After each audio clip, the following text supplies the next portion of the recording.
This is the front cover of a Nintendo magazine, featuring a large Turok 2 image. The magazine prominently displays the Nintendo 64 logo and boasts being official, always first, biggest and the best. It includes a list of contents, news, previews, game guides, game tests, and tips for various N64 titles.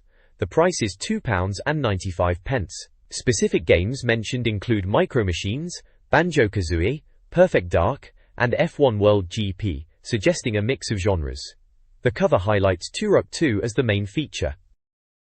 This page is a full-page advert for Banjo-Kazooie. Blimey, what a classic that was. It's got the bear and bird duo flying right at you, with the tagline, "You will believe a bear can fly." They were really pushing the N64 as the fastest, most powerful games console on Earth back then. Bless 'em. The advert even boasts a 5/5 review score from SecMVG and quote, "This is a brilliant game."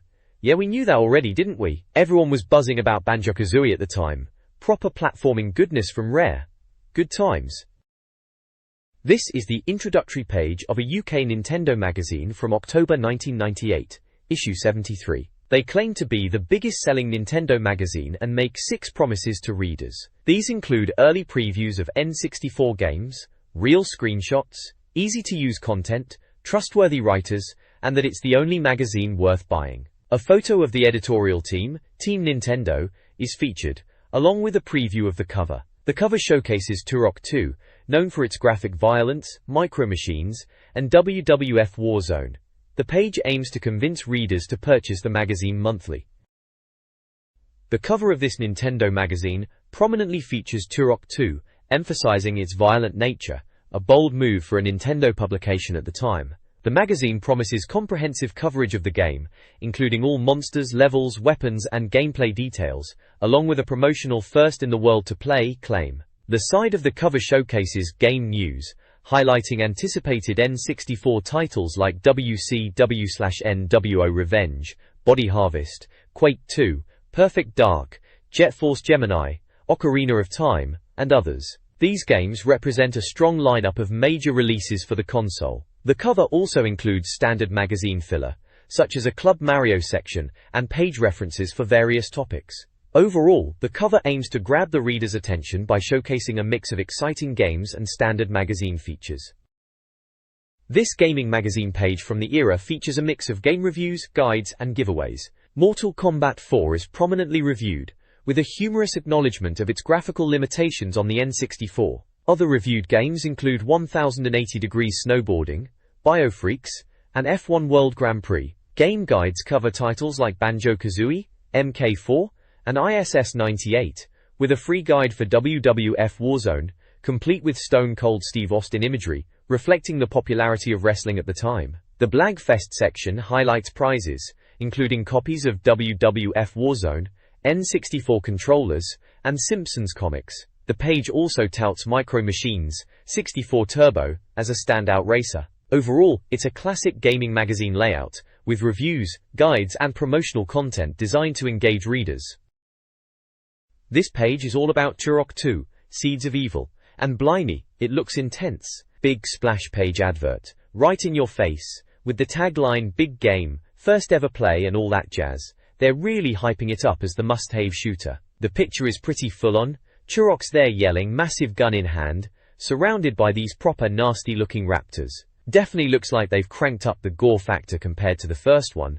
They're not kidding with the buckets of blood comment in the text. It says it's got all the action of GoldenEye, with the nervy edge-of-your-seat horror of Quake, which is a bold claim, but that's what they were aiming for back then, to top the lot. Game Info Box tells you it's by Acclaim, a 3D shoot-'em-up, and due out in late October. So just in time for Christmas then, eh? Looks like they're positioning it as the big action game for the N64 for that year, and judging by the screenshots, it's definitely going for that more mature, grittier vibe. Dinosaurs and big guns, you can't really go wrong, can you?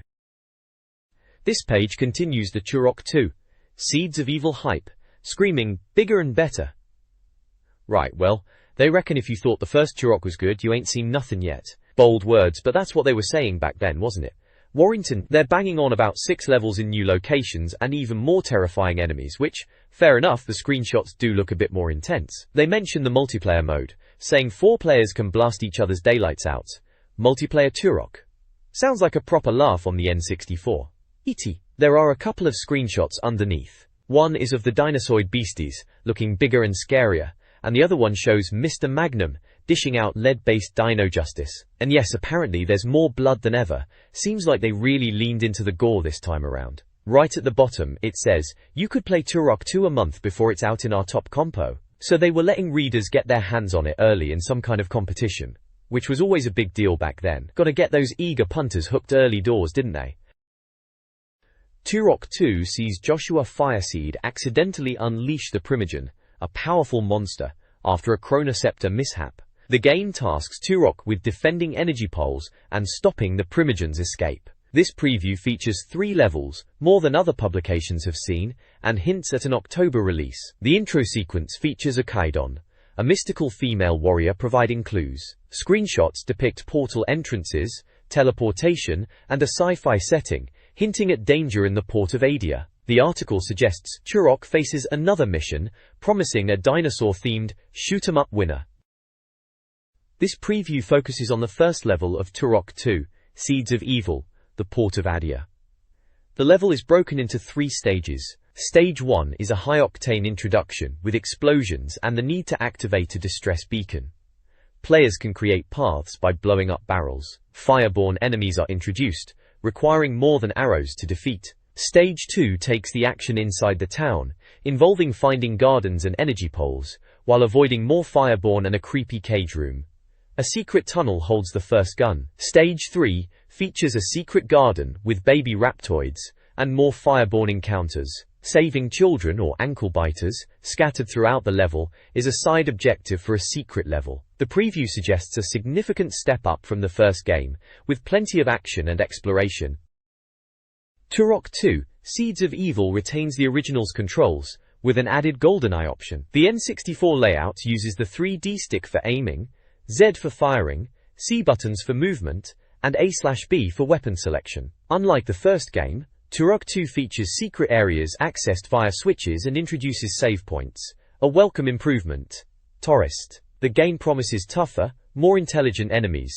Expect to face raptoids, fireborne raptors, juggernauts, hulks, mites, entrails, gunners, swamp wasps, soldiers, and workers. This diverse roster suggests a challenging experience, even for veterans of the first Turok. This page is pushing Buck Bumble, another one for the N64, eh? It's got this, shall we say, unique vibe. The headline is, there's a nasty little bug going around, which is a bit on the nose, and the game is called Buck Bumble.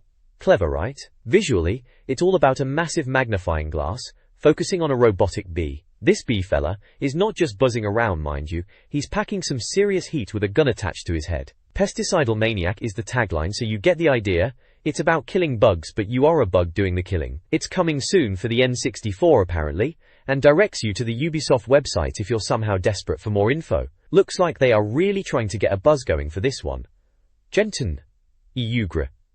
If you pardon the pun. Turok 2, Seeds of Evil, a N64 title, aimed for big game status, focusing on its multiplayer and expansive weaponry. Multiplayer offered Bloodlust, Free-for-All, and Fragtag, where one player is hunted. With 7 characters, the review praises its fast and furious action. The Death Marshes level is described as a creepy, fog-laden swamp, with objectives like rescuing prisoners and destroying ammo dumps. The game boasted an impressive arsenal, even better than the first game, featuring weapons like the Talon, Bow, Magnum, and Scorpion launcher. The variety catered to different combat styles, promising satisfying firepower. Level 3 of Turok 2, Seeds of Evil, the Hive of the Mantids, tasks players with stopping the insectoid mantids from spreading. The primary objectives involve destroying 3 queen embryos and 4 force field generators to access the master computer. Players will need to scavenge for satchel charges for the generators, encouraging exploration. The text emphasizes the game's graphic violence, marketed as a key feature, highlighting enemy reactions to gunfire and the level of gore for the time. Several weapons are introduced: the explosive tech arrow, the reliable pistol, the long-range plasma rifle, the crowd control firestorm cannon, the crispy flamethrower, and the returning razorwind. The variety of weaponry promises intense, over-the-top action characteristic of the Turok series. This page previews Turok 2, Seeds of Evil, highlighting its impending release. A contest offered 10 demo carts, requiring a phone call to enter and a trip to London for winners. The article emphasizes the game's use of the expansion pack for high-resolution graphics, showcasing sharper visuals. It mentions a new enemy, the Hulk, hinting at the need for powerful weaponry. The piece concludes with bold claims, suggesting Turok 2 could surpass GoldenEye, citing terrifying enemies, increased violence, and a hopeful multiplayer experience. The preview promises a full review and more early access opportunities in the next issue, generating excitement for the game. This page is a full-on advert for the Mission Impossible game on the Nintendo 64. September 25th is the date they're pushing, telling us to expect the impossible. Right, well let's see about that. It's clearly trying to tap into that GoldenEye vibe. Everyone was mad for a bit of spy action back then, weren't they? These screenshots show old Ethan Hunt doing his thing, rappelling down walls and sneaking around offices. Ocean and Paramount are the names on the box. They've even got a website listed, quite modern for the time. Another big N64 title, aiming for the top spot. We'll see if it lives up to the hype. The next page is banging on about Micro Machines 64 Turbo. Remember those little cars? Codemasters are bringing them back to the N64, and they're making a point of saying if you liked Mario Kart 64 then this will blow your mind. Bit of a bold claim, eh? They're calling it mental and turbo, so expect things to be a bit faster and more chaotic than plumbers in go-karts. Looks like the tracks are still set on your breakfast table and stuff, judging by the screenshots. With tiny cars whizzing around, they are pushing the amazing 3D tracks and super fast cars angle. Seems like they reckon it'll be a good laugh, racing these Diddy motors around. It's a first exclusive look, so they are trying to get us hyped up early for this one. Let's gurgle some gas, they say. Proper lad mag talk there. They're saying you'll be tearing up the dirt and ploughing through milk on the breakfast table, so it sounds like classic Micro Machines madness, just on the N64 this time. This page is entirely dedicated to Micro Machines 64 Turbo, continuing the hype from the last page. It's got a massive picture of some kind of monster truck thing in the game, looking a bit chunky and polygonal, in that classic N64 style. They're really pushing the turbo and big game angle with taglines like, "Of the race you'll go machines." Bit cheesy, but hey, it's the 90s. Down at the bottom, in the game info box, it confirms Codemasters are behind it. Not a surprise, they were the Micro Machines guys. It's labeled a 3D racer, and they're aiming for a November release. So they're really trying to get us excited months in advance for this one, positioning it as the big N64 racer to watch out for, after Mario Kart 64. Let's see if it lives up to the talk, eh? This article delves into the gameplay of Micro Machines 64 Turbo. It highlights various game modes: single-player, multiplayer, teams, and party play, including a chaotic knockout and keepsy mode. The core objective is to either force opponents off-screen for bubble bonuses, or accumulate the most bubbles by the end of the race. The article also introduces the playable characters, each with a distinct personality, though represented by blocky polygons. Additionally, You Have Your Say features positive feedback from readers who tested the game, including named individuals who enjoyed their experience. Overall, the article provides a glimpse into the game's diverse modes, competitive gameplay, and character roster. This page gives us a good look at Micro Machines 64 Turbo, building on what we were just reading about its gameplay. It's pushing the big game angle, and yeah, I suppose for what was essentially a top-down racer, they did try and make it feel pretty epic back then. We get a closer look at some of the characters, Walter and Jethro. Walter's described as a man-mountain who guzzles grub, charming, and Jethro, the racing raster, is all about being smooth and winning. Bit stereotypical, even for the 90s, but hey, it was a different time. The screenshots show the usual chaotic Micro Machines action, with those tiny cars tearing around what looks like a kitchen table, complete with cutlery and condiments as obstacles. They're definitely going for that mental mini madness vibe, and to be fair, it was quite a laugh in multiplayer, especially with the knockout modes they mentioned earlier. Good bit of N64 fun for its first outing. This page delves into the vehicles of Micro Machines 64 Turbo. Adrian praises the game's speed and chaotic fun, highlighting the multiplayer aspect with tanks and boats. The game boasts 32 diverse vehicles, including sports cars, tanks, Formula 1 racers, and monster trucks. More unusual options, like an ice cream van and a Mini, are also featured. The descriptions highlight each vehicle's unique qualities, alongside screenshots. The teeny tiny explosions are mentioned, emphasizing the game's signature scale. Overall, the page showcases the wide variety of vehicles available, emphasizing the game's chaotic and entertaining gameplay. This page is a bit of a bizarre Skittles advert. Right at the top, you've got these Skittles sweets lined up like some kind of fortune teller, with words next to them: love, money, health, luck, trouble, proper ominous stuff in it. Then the main picture is a cartoon drawing of people queuing up.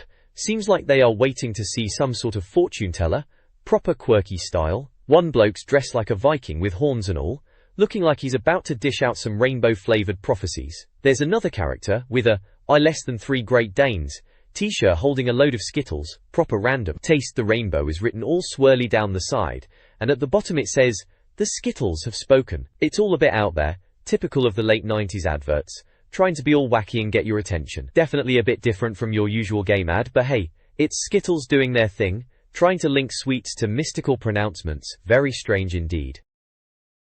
This page reviews Micro Machines 64 Turbo, highlighting its key features. It starts with a control your car section, detailing button functions for steering, accelerating, braking, and using weapons via the Z trigger. Wacky Weapons explains the use of pickups like grapples, bombs, and fire trails. A fantastic tracks section boasts 48 tracks, with unique themes, including ironing boards, pool tables, and menus. Specific track examples are given like Science Lab, Beach, Garden, Pool Table, Breakfast Table, Restaurant, and School Desk. Each track has a screenshot for a visual preview. The page offers a solid overview of the game's controls, weapons, and diverse tracks, making it a fun racing experience. This page of the Micro Machines 64 Turbo review focuses on the game's multiplayer aspects. Alex praises the game's accessible controls and fun, casual gameplay with weapons, perfect for playing with friends. Michael highlights the fairness of everyone racing on a single screen, particularly for new players, and hypes the 8-player mode. The review emphasizes the multiplayer mayhem element, highlighting the game's support for up to 8 players and clever controller sharing. The screenshots showcase weapon usage, like tanks firing bombs in varied and wacky tracks. The overall impression is a fun, chaotic party game perfect for the N64, emphasizing social gameplay and accessible fun. Micro Machines 64 Turbo is shaping up to be a top racing game, according to the preview. The article highlights the game's crazy tracks filled with hazards, like ironing boards and rulers, reminiscent of its Mega Drive roots. Comparisons are drawn to Mario Kart, with one player even claiming it's better. The game offers a play-for-keeps mode where you can steal your friend's car skills. The garden tracks are noted as particularly challenging. The article also mentions the game's history on Nintendo, competing with titles like Diddy Kong Racing and F-Zero X. A playtest competition featured testers racing on unique surfaces, with Spider emerging victorious. With 8-player support, the preview predicts chaotic fun and a potential hot title.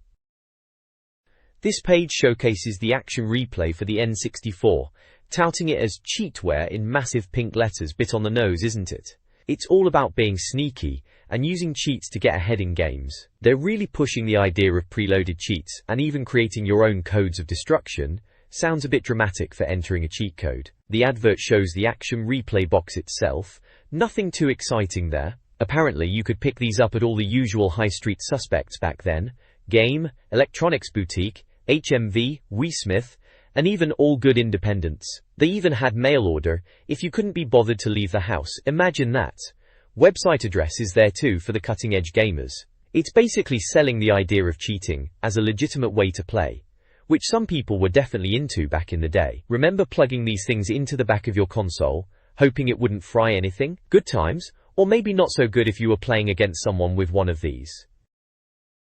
This page delivers N64 game reviews, emphasizing thorough testing and avoiding undeserved high scores. Mortal Kombat 4 receives the coveted Awesome Award, 90 to 100%, hailed as the bloodiest fighting game and best beat-em-up on the console. The review highlights its must-play status, and includes game info, £39.99, out now. Other games reviewed include 1080 Degrees Snowboarding, described as ice-cool action, Biofreaks, a fighter of the future, and Off-Road Challenge, a wheel-spinning, mud-splattering blast. The review of Mortal Kombat 4 is particularly enthusiastic, emphasizing its potential to be the best beat-em-up on the N64.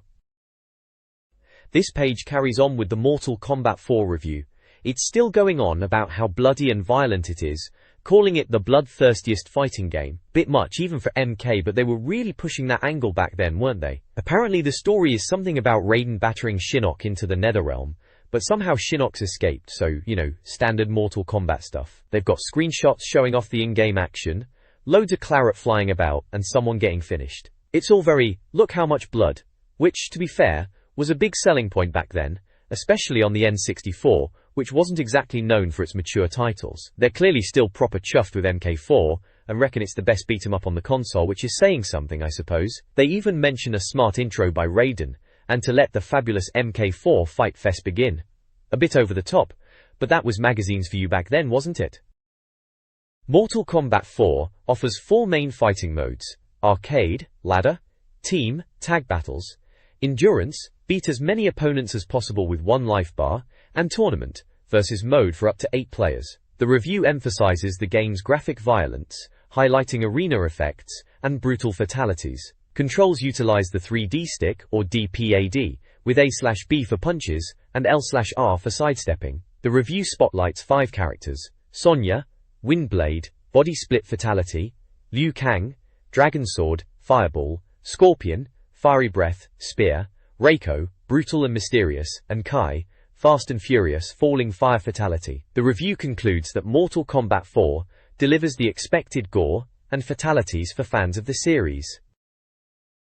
The Mortal Kombat 4 review highlights its impressive visuals on the N64, emphasizing its status as the best beat-em-up with impactful gore. The game features wicked weapons, allowing for stage-based weapon use and devastating attacks. A crucial early tip advises against move repetition due to the AI's sharp responses. The review details special moves, including Reiko's Ninja Stars, Sonya's attacks, and Sub-Zero's Ice Blast. Character bios for Johnny Cage and Raiden are provided. Cage, seeking Raiden's aid, is noted for his shadow moves and power slams. Raiden, the god of thunder, is now a serious force with his torpedo dive and lightning bolt. The sounds section praises the impactful audio design, highlighting the visceral nature of the combat. Overall, the review indicates a highly positive impression of Mortal Kombat 4, acknowledging its appeal as a solid example of digital ultra-violence. This review of Mortal Kombat 4 focuses on the N64 version. The article compares the official N64 controller, good value, comfortable, good gameplay, to the arcade Shark controller, more expensive but with easier combos and an arcade feel. The verdict favors the arcade Shark if you can afford it, but the official controller is still a solid choice. Same damed.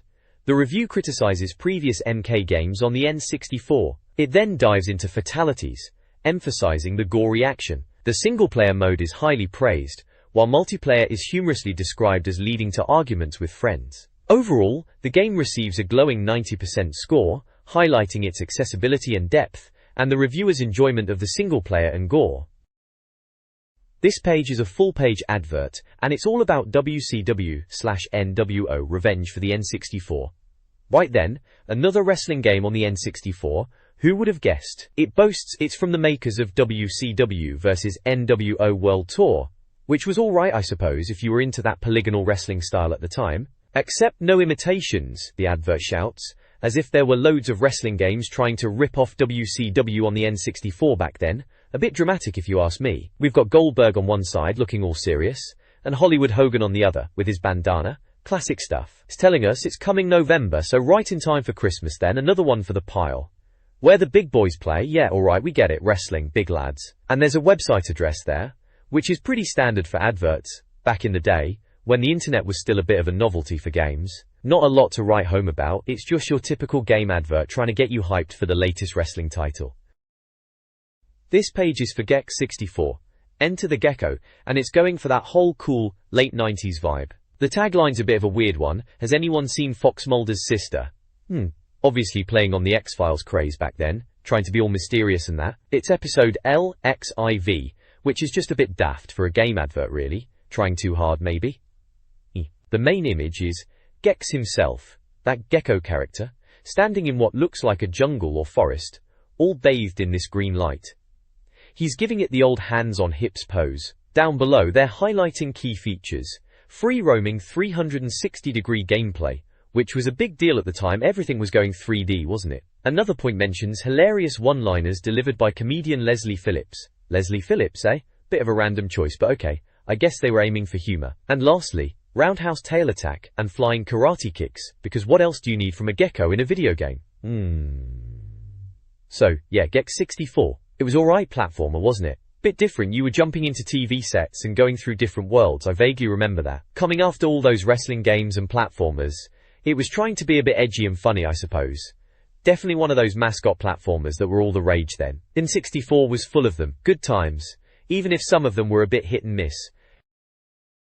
This page is another advert for Gex 64, pushing the game a bit more. Up top they've got these pull quotes, saying it's a Mario beta and king of them all, from magazines like Total 64 and 64 magazine. Bit strong, weren't they? Magazines always hyped things up back then, but Mario beta? Bit of a stretch for Gex, let's be honest. The main thing on the page is this big picture of Gex in a tuxedo, looking all suave with a remote control. Above him there's this GE logo, looks a bit like it's glowing. Then you've got the game's full title, Gex 64, Enter the Gecko. Down at the bottom left, they're shouting about an all-new deep-sea swimming level. And there's a little screenshot showing Gex swimming underwater with a shark. Probably trying to show off the variety of gameplay, you know, not just your standard platforming. And yeah, you've got the Crystal Dynamics and Midway logos down there too, so you know who's behind it all. Standard stuff for a game advert really, trying to make it sound like the next big thing. This page reviews F1 World Grand Prix for the Nintendo 64, emphasizing its realism and official license. The game boasts every driver and all the Formula 1 tracks, aiming for the ultimate F1 experience. Key details include a £39.99 price, a September release, and multiplayer/Rumble Pack compatibility. The review highlights the game's authenticity, showcasing drivers like Michael Schumacher and various in-game perspectives. The page promotes the game's realism with screenshots and bold statements, even claiming it's the only worthwhile F1 racer on the N64. The bottom section details game modes: Exhibition, Grand Prix, Full Season, Challenge, Beat Previous Results, and Time Trial, Fast Laps. The review positions the game as having all the essential gameplay modes for a racing title. Challenge. This page continues the review of F1 World Grand Prix, and it's all about getting into the nitty-gritty of tweaking your car setup. They're banging on about how realistic it is, and to be fair, back then, this level of car setup on a console was pretty impressive. They've got a paddock computer screen showing all sorts of options you can mess with. Fuel, tires, obviously important, you don't want to run out or have the wrong rubber. Then there's front and rear wing settings, gears, suspension, even steering sensitivity. It's like they're trying to make you feel like a proper F1 engineer, which is a laugh, but I suppose it adds depth to the game. There's a bit called Looks where they're saying it's stunning and so lifelike you'll think you're watching ITV. Bit of a stretch maybe, but I get what they're saying. For the N64 it did look pretty decent. Then they mention 2-player split screen, classic stuff for back then, duking it out with your mates, and a first tip section, advising you to follow the racing line. Sounds obvious now, but back then not everyone knew these things, especially the younger gamers. So yeah, this page is pushing the detail and customization, trying to sell you on the idea that this one game is the real deal. This F1 World Grand Prix review explores game features. The computer help section advises using assist options like acceleration and brake assist for easier gameplay. Grand Prix Season Mode offers a full season experience, including practice, qualifying and races, with the option to skip practice. Qualifying is hyped as essential for grid position. The Hit the Grid It's Race Time section highlights the ability to drive as Michael Schumacher in a Ferrari at the Brazilian Grand Prix. In the Pits covers pit stops, emphasizing the immersion of in-race updates and warnings about crashes and pit lane speed limits, standard features that were impressive for the N64 era. This review of F1 World Grand Prix focuses on the game's features, particularly its single-player mode, which is praised for its tight races once the controls are mastered. A key highlight is the Rain or Shine feature, a significant advancement for the N64, adding a challenging element with reduced visibility and tire management demands. The review also covers Fly the Flag, explaining the racing flags and their meanings: checkered, finish; black and white, unsportsmanlike conduct; yellow, caution; red, race restart; black, disqualification; and green, all clear. Screenshots illustrate each flag's use, essential for those playing in simulation mode with damage enabled. The review concludes with the Nintendo magazine logo, emphasizing its source. The review of F1 World Grand Prix recommends a steering wheel for optimal gameplay, specifically highlighting the LMP-LX4 as the best.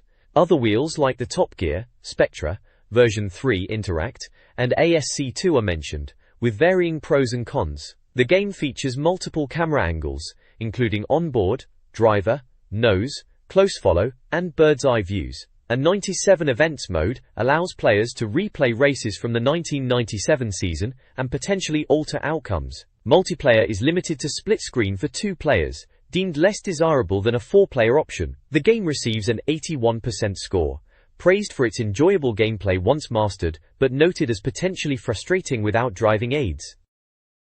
This page then, eGeek, is a bit of an odd one. Looks like an advert for Takoris Construction. Yeah, it's for the CITB, Construction Industry Training Board. It's got this big quote at the top. I thought setting out the track for an armadillo involved going on safari. Bit daft, really. Turns out the armadillo is a building in Glasgow, and this bloke Andrew McNabb is learning joinery and helped build it as part of his training. So it's trying to get young lads into construction jobs, saying you don't need to go on safari to track down a career. You can get real qualifications like NVQS or SVQS. They've got a free phone number to call and reckon they promote equal opportunities for all. Definitely not game related, this page, unless they're planning a sim armadillo builder game, which I doubt. Still, good on them for trying to get lads into proper jobs, I suppose. This review of 1080 Degrees Snowboarding for the N64 highlights its potential. The game, priced at £39.99 and released on October 9th, promises chilling challenges, cool snow effects and top gameplay. The review, anticipating the UK release after the Japanese version, is highly positive, anticipating an amazing experience. It emphasizes the game's appeal to both racers and those seeking something different, highlighting its race and stunt challenges and impressive graphics for the N64. Screenshots showcase various tricks, including Melancholy, Stalefish, 360 air, and 720 air. The review concludes with a strong endorsement, calling 1080 Degrees Snowboarding the best snowboarding game ever, and labeling it awesome. This review delves into the gameplay of 1080 Degrees Snowboarding, focusing on its modes. The game offers 5 challenges: Match Race, a head-to-head competition; Time Attack, a race against the clock; Trick Attack, focused on stunts; Contest, a mix of racing and stunts; and 2-player versus player versus for multiplayer showdowns. Each mode is supported by a screenshot. The review praises the game's graphics, highlighting the N64's capabilities, and builds hype for the game, calling it the coolest snowboarding game ever, a bold claim awaiting confirmation. This guide to 1080 Degrees Snowboarding introduces 5 playable characters: Kensuke, all around; Rob Haywood, speed/technique; Akari Hayami, fast; Dion Blaster, powerhouse/fastest; and Ricky Winterbourne, trickster. Each has unique stats for technique, max speed, balance, power, and jump. Dion play tips emphasize basic controls like grinding by using Z before landing. Avoid jumps if speed is your goal. Choosing the right snowboard, with stats like edge control and acceleration, is important, though the game often selects the best option. Finally, it recommends using the training mode to master stunts and landings, including moves like 180 360ths, /729 airs, and the stiffy. This page is a review for 1080 Degrees Snowboarding on the N64. Right then, On the Piste gives us a look at 3 courses: Crystal Lake, Crystal Peak, and Golden Forest. Crystal Lake's opening is wide, but the big cliff is tricky, apparently, and you need to crouch for speed. Crystal Peak sounds a bit more technical, with narrow starts and half-pipe tubes. Golden Forest is all about 1080 degrees turns and tree slaloms. Wipeouts guaranteed if you mess up the corners, they reckon. Then there's tricks. They're banging on about Trick Attack being tough, and they're showing off stunts like a 1080 degrees nose grab stiffy and indie. Bit cocky, saying we can, so there. About the 1080 degrees. The tips are basic stuff: grab the board for different tricks. Sounds gets a thumbs up, saying it's good, music suited to the action, sound effects are cool. Standard stuff, for a review really. Multiplayer gets a shout out, they reckon you'll waste hours playing it with mates. Probably true, back in the day split screen was always a laugh. Half-pipe heroes is a bit of fun, spotting Mario and Luigi in the background in the half-pipe. A bit of Nintendo fan service there. Finally, game score, 90%, and the Nintendo Awesome Award. They call it a brilliant conversion, slightly slower, but still the coolest racing game on the N64. High praise indeed, and yeah, looking back, 1080 degrees snowboarding was pretty slick for its time. Solid review overall. Biofreaks is a futuristic 3D beat-em-up for the N64, featuring multiplayer and Rumble Pack support, released at a price of £49.99. The game's story involves Biofreaks created to conquer America, a standard fighting game trope. Players choose from 8 characters, each with unique special moves, including Bullseye, Delta, Purge, Minatek, Zipperhead, Sapo, Cyclown, and Sabotage. The game promises to be one of the bloodiest fighting games, aiming to surpass other N64 beat-em-ups. Despite the high price and generic plot, the review suggests it's potentially a chaotic, action-packed experience. Biofreaks is reviewed, emphasizing its one-on-one fighting gameplay. The review covers basic controls and showcases in-game moves. Graphics are described as having rock-hard characters and acceptable levels, though combat is criticized for getting lost in the action. The sound design features a humorous take on the commentator's voice but decent battle sounds. Game length is noted as short. The review poses the question of whether Biofreaks is a fighting flop, and teases reader opinions. Ultimately, Biofreaks receives a 70% score, deemed a ropey beat-em-up. The reviewer suggests it is better than some other poor fighting games but recommends Fighter's Destiny, or MK4, as superior alternatives, concluding that Biofreaks is a mediocre addition to the fighting genre. This review of Off-Road Challenge for the N64 highlights its arcade racing action. Priced at £49.99, the game offered multiplayer, memory pack, and Rumble Pack support. It competes with other N64 racers, like 40X and Rally 98, boasting 6 tracks spanning diverse locations. Screenshots reveal snowy and desert environments with typical arcade racing visuals. Disc game modes include practice, circuit racing, and multiplayer. While the graphics are deemed average, the gameplay is described as fast-paced and enjoyable. The review concludes that Off-Road Challenge is a decent off-road racer, worth considering for N64 enthusiasts, though not revolutionary. This page is a review for Off-Road Challenge on the N64. Right then, let's have a butcher's. They're telling you to spend your dosh, upgrading your truck with your winnings, talking about acceleration, shocks and tires, the usual speed shop stuff. Then there's a section on select your truck, and they've got 4 to choose from. The Toyota Trophy truck is quick at accelerating, but a bit light. The Class 10 Heavy Metal is a decent all-rounder, can't fault it really. The Baja Buggy is apparently the fastest but spins out a bit. Finally there's the Class 8 Mini Metal, powerful but handles poorly, a bit dodgy then. Guerrilla. There's a first tip section, basically telling you to slam the accelerator at the start to get a good jump. Hardly rocket science, is it? Game length section is a bit of a downer, saying only 6 tracks and no 4-player, nout special they reckon. Ouch. The racing screen bit just explains what all the numbers mean on screen: your position, speed, time left, nitros, gears, radar and total race time. Standard racing game stuff really. Finally, they've got a game score of 68% from Nintendo Official Magazine. They reckon 2-player is alright, but single-player won't last long, advising to wait for Rally 98 instead. Bit harsh maybe, but 6 tracks is a bit stingy for a full-price game back then. Sounds like a rental at best then, doesn't it? This advertisement promotes Mortal Kombat 4, featuring a brooding figure, and the tagline, "That which calls thee." The ad highlights the game's transition to 3D arenas, showcasing characters like Raiden, Liu Kang and Sonya in various environments, complete with the series' signature gore. The text emphasizes the game's gruesome nature and new weapons, using dramatic language to build excitement. The ad confirms availability on PlayStation, N64, and PC, with Midway as the publisher and Euro.com, and GT Interactive Software Corp. Involved in distribution. Copyrighted in 1997, the ad aimed to hype fans for the next installment of Mortal Kombat's brutal action. The next page keeps the Mortal Kombat 4 train rolling. It's another full-page advert, this time taking a slightly darker, more ominous tone. Warriors summons the vultures. It declares above the logo. And, darkness is calling. Below. Right dramatic, aren't they? It's got the usual trademark bump at the bottom, mentioning Midway, and GT Interactive, the companies behind it all. Looks like they were proper keen to get everyone hyped up for Mortal Kombat 4, plastering it all over the shop. This advert promotes a subscription to Nintendo Official Magazine, offering 3 free issues for a year's subscription. Subscribers paid for 9 issues and received 12, saving £8.85. The magazine touted itself as the leading source for N64 news, reviews, tips, and included free game guides. A monthly prize draw offered £150 of Nintendo kits.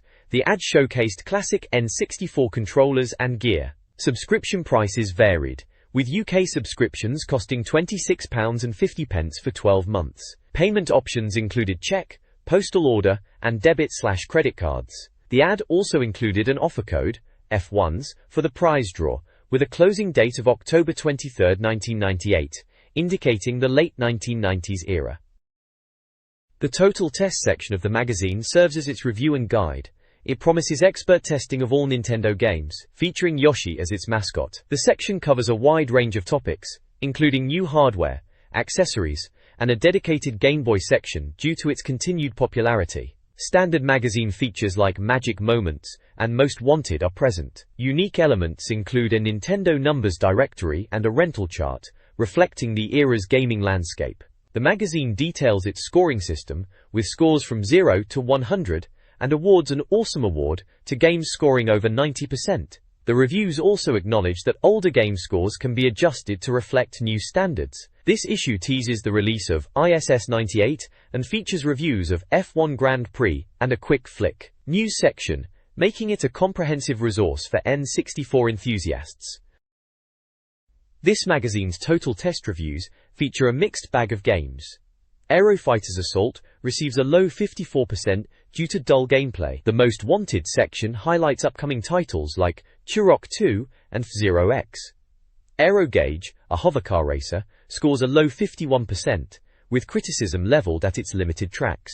All-Star Baseball 98 earns a stellar 90%, with praise for its gameplay and creator-player feature. Banjo-Kazooie tops the charts with a 96%, lauded as a platforming masterpiece. Blast Corps gets 81% for its demolition action, while Bomberman 64 receives 73%.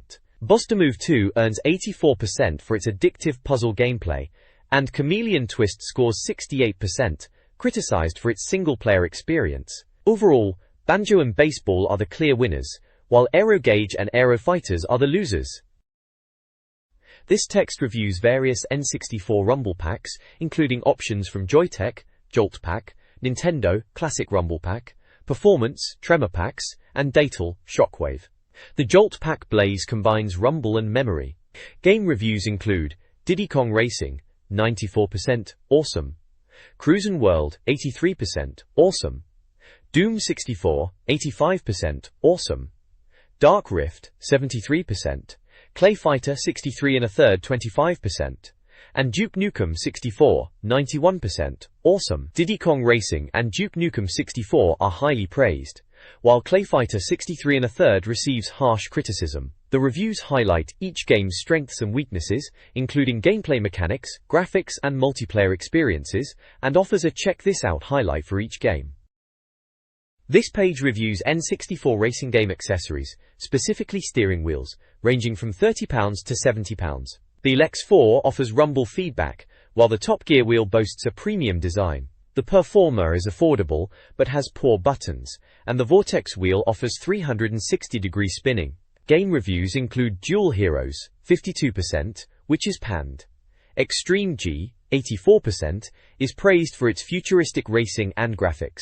FIFA 64 scores a 67%, while FIFA 98, Road to World Cup gets a high 90%. F1 Pole Position 64 receives a 70%, with criticism of its graphics and handling. Finally, extras are listed, including a SCART lead, AV cable, cleaning kit, and controller extension cable to enhance the N64 experience.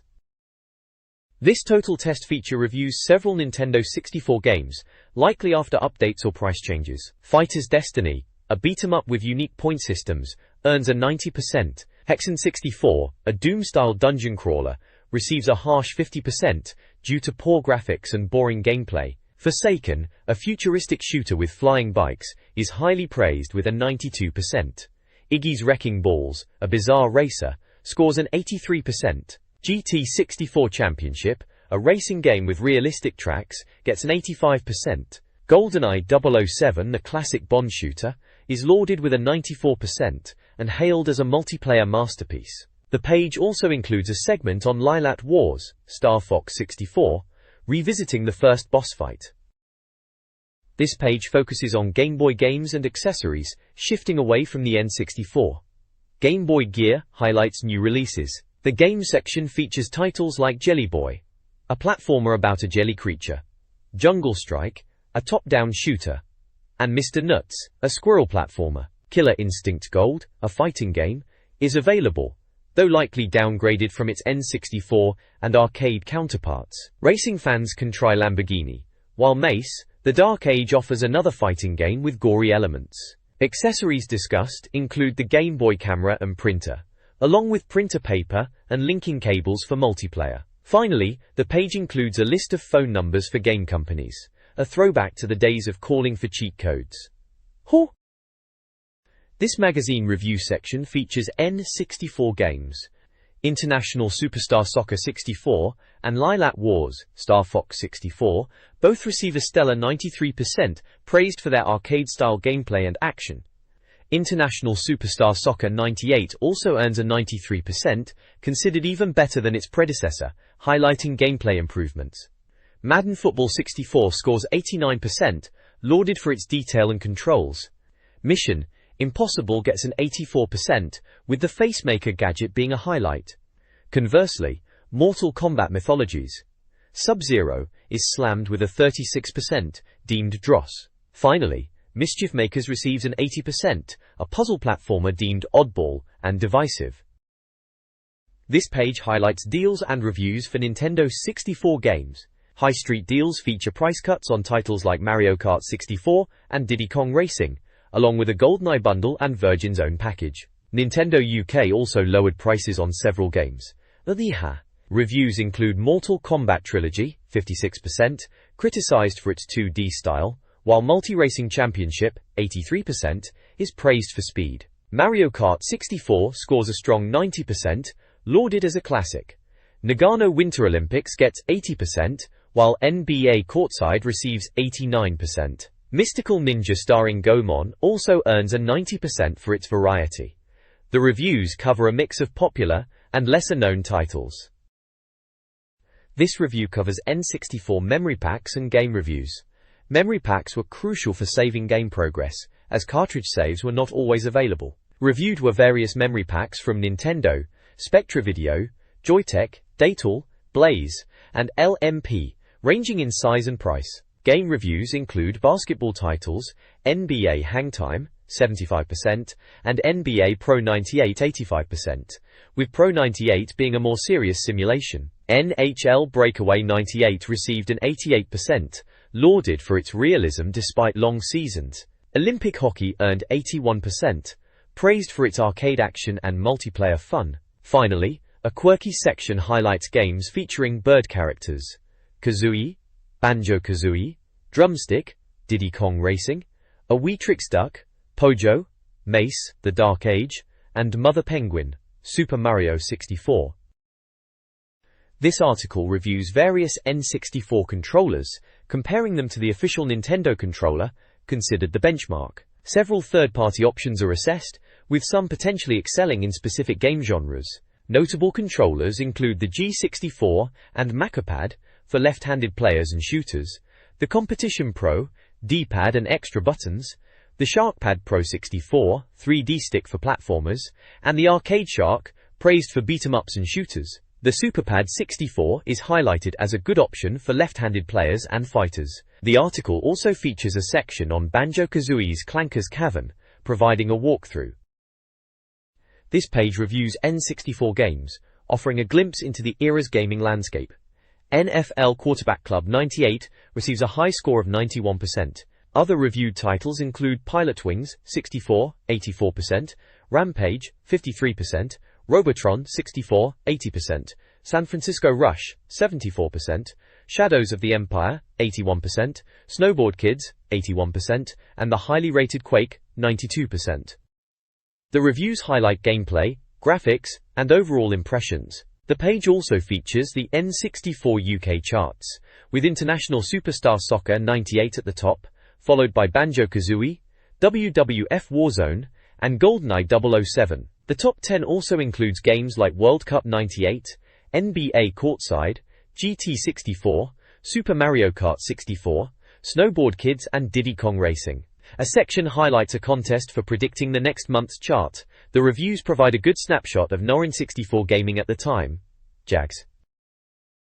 This page reviews N64 games, starting with the highly rated Super Mario 64 95%, praised for its groundbreaking 3D platforming. Tetrisphere, 86%, is described as an addictive 3D Tetris with a robot rescue objective. Top Gear Rally, 85%, offers realistic driving simulation with impressive weather effects. Virtual Chess, 64%, is a chess game with underwhelming cutscenes. Waiale Golf, 64%, is a standard golf game. Turok Dinosaur Hunter, 90%, is lauded for its impressive weapons and action-packed gameplay. A blockbuster UK rental chart follows, with Banjo-Kazooie topping the list. The Cool Rentals section recommends renting games before buying, highlighting Banjo-Kazooie, International Superstar Soccer 98, and Iggy's Wrecking Balls. The Total Test section reviews several Nintendo 64 games. War Gods, a 3D beat-em-up, gets a low 63%. Wave Race 64, with its jet ski racing and water effects, earns 83%. WWF Warzone receives a 90% for its wrestling action. Wayne Gretzky's 3D Hockey 98 scores 81%, while WCW vs. NWO gets 86%. Yoshi's Story, a single-player platformer, gets 88%. Easton's Olympic Hockey Nagano 98 scores 79%. Weetrix, a puzzle game, achieves 90%. Finally, World Cup 98, an official football game, tops the list with a 93%. The reviews highlight a mix of genres, showcasing the variety of the N64 era. This retro page advertises N64 bundles and individual games. A GoldenEye 007 bundle is listed for £122.99. Individual games like F-Zero, Mission Impossible, and 1080 Snowboarding are offered with varying deals. Banjo-Kazooie and WWF Warzone are also featured. A WeSwap section encourages trade-ins. A comprehensive list of N64 games with new and used prices is provided, covering popular titles like Aero Fighters Assault, Banjo-Kazooie, and Bomberman 64. Accessories include soft character toys, Game Boy boosters, t-shirts, sticker kits, stereo speakers, colored controllers, and sharp pad controllers.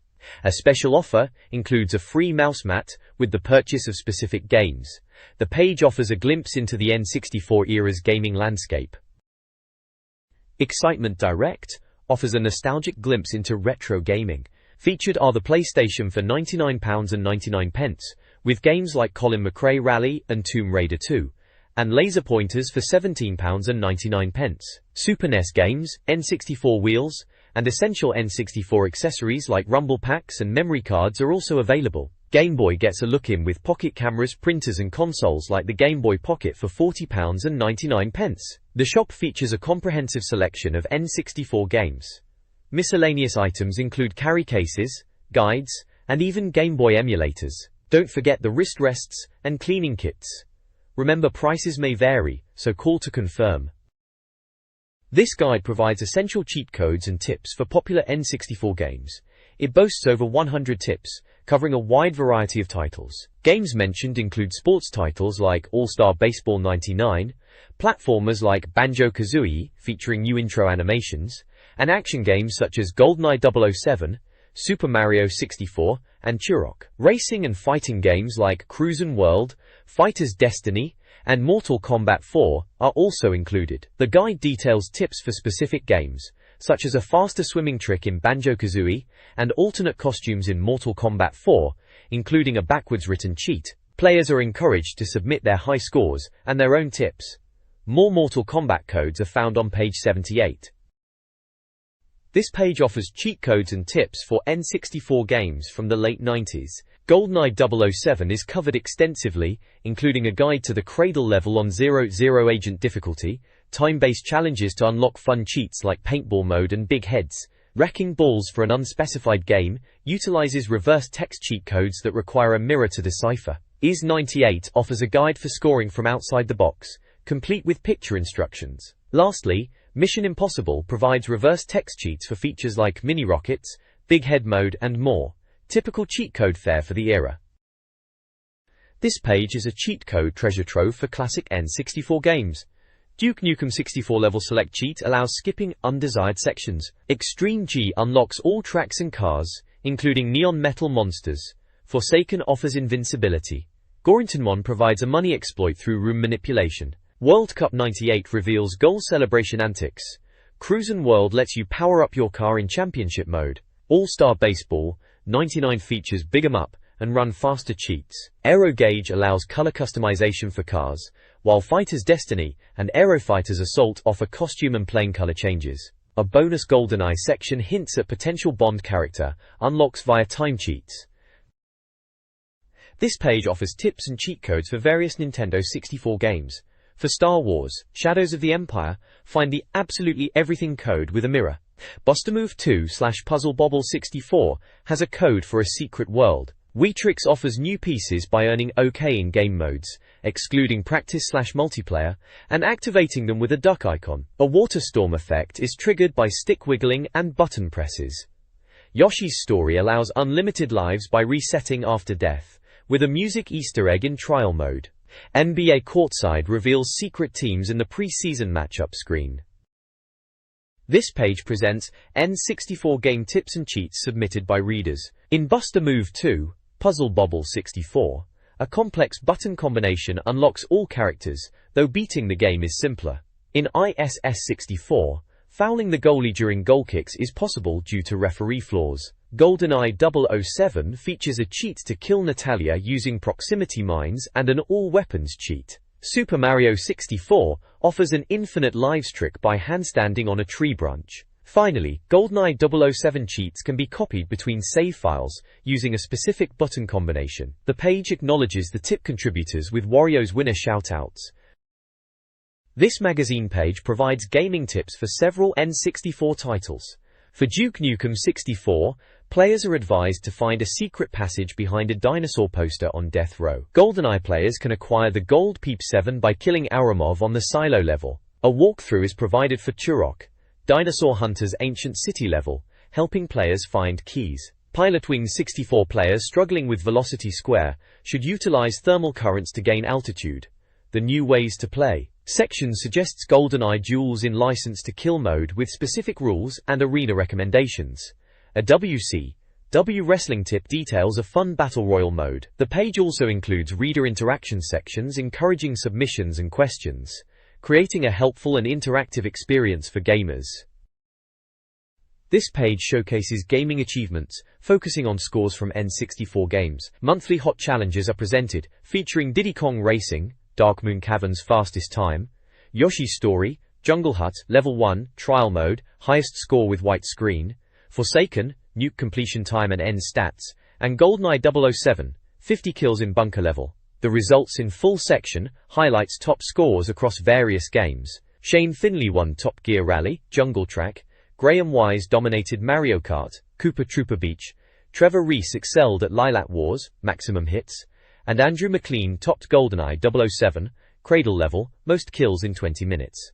The page is filled with names and scores from dedicated UK gamers. Shane White.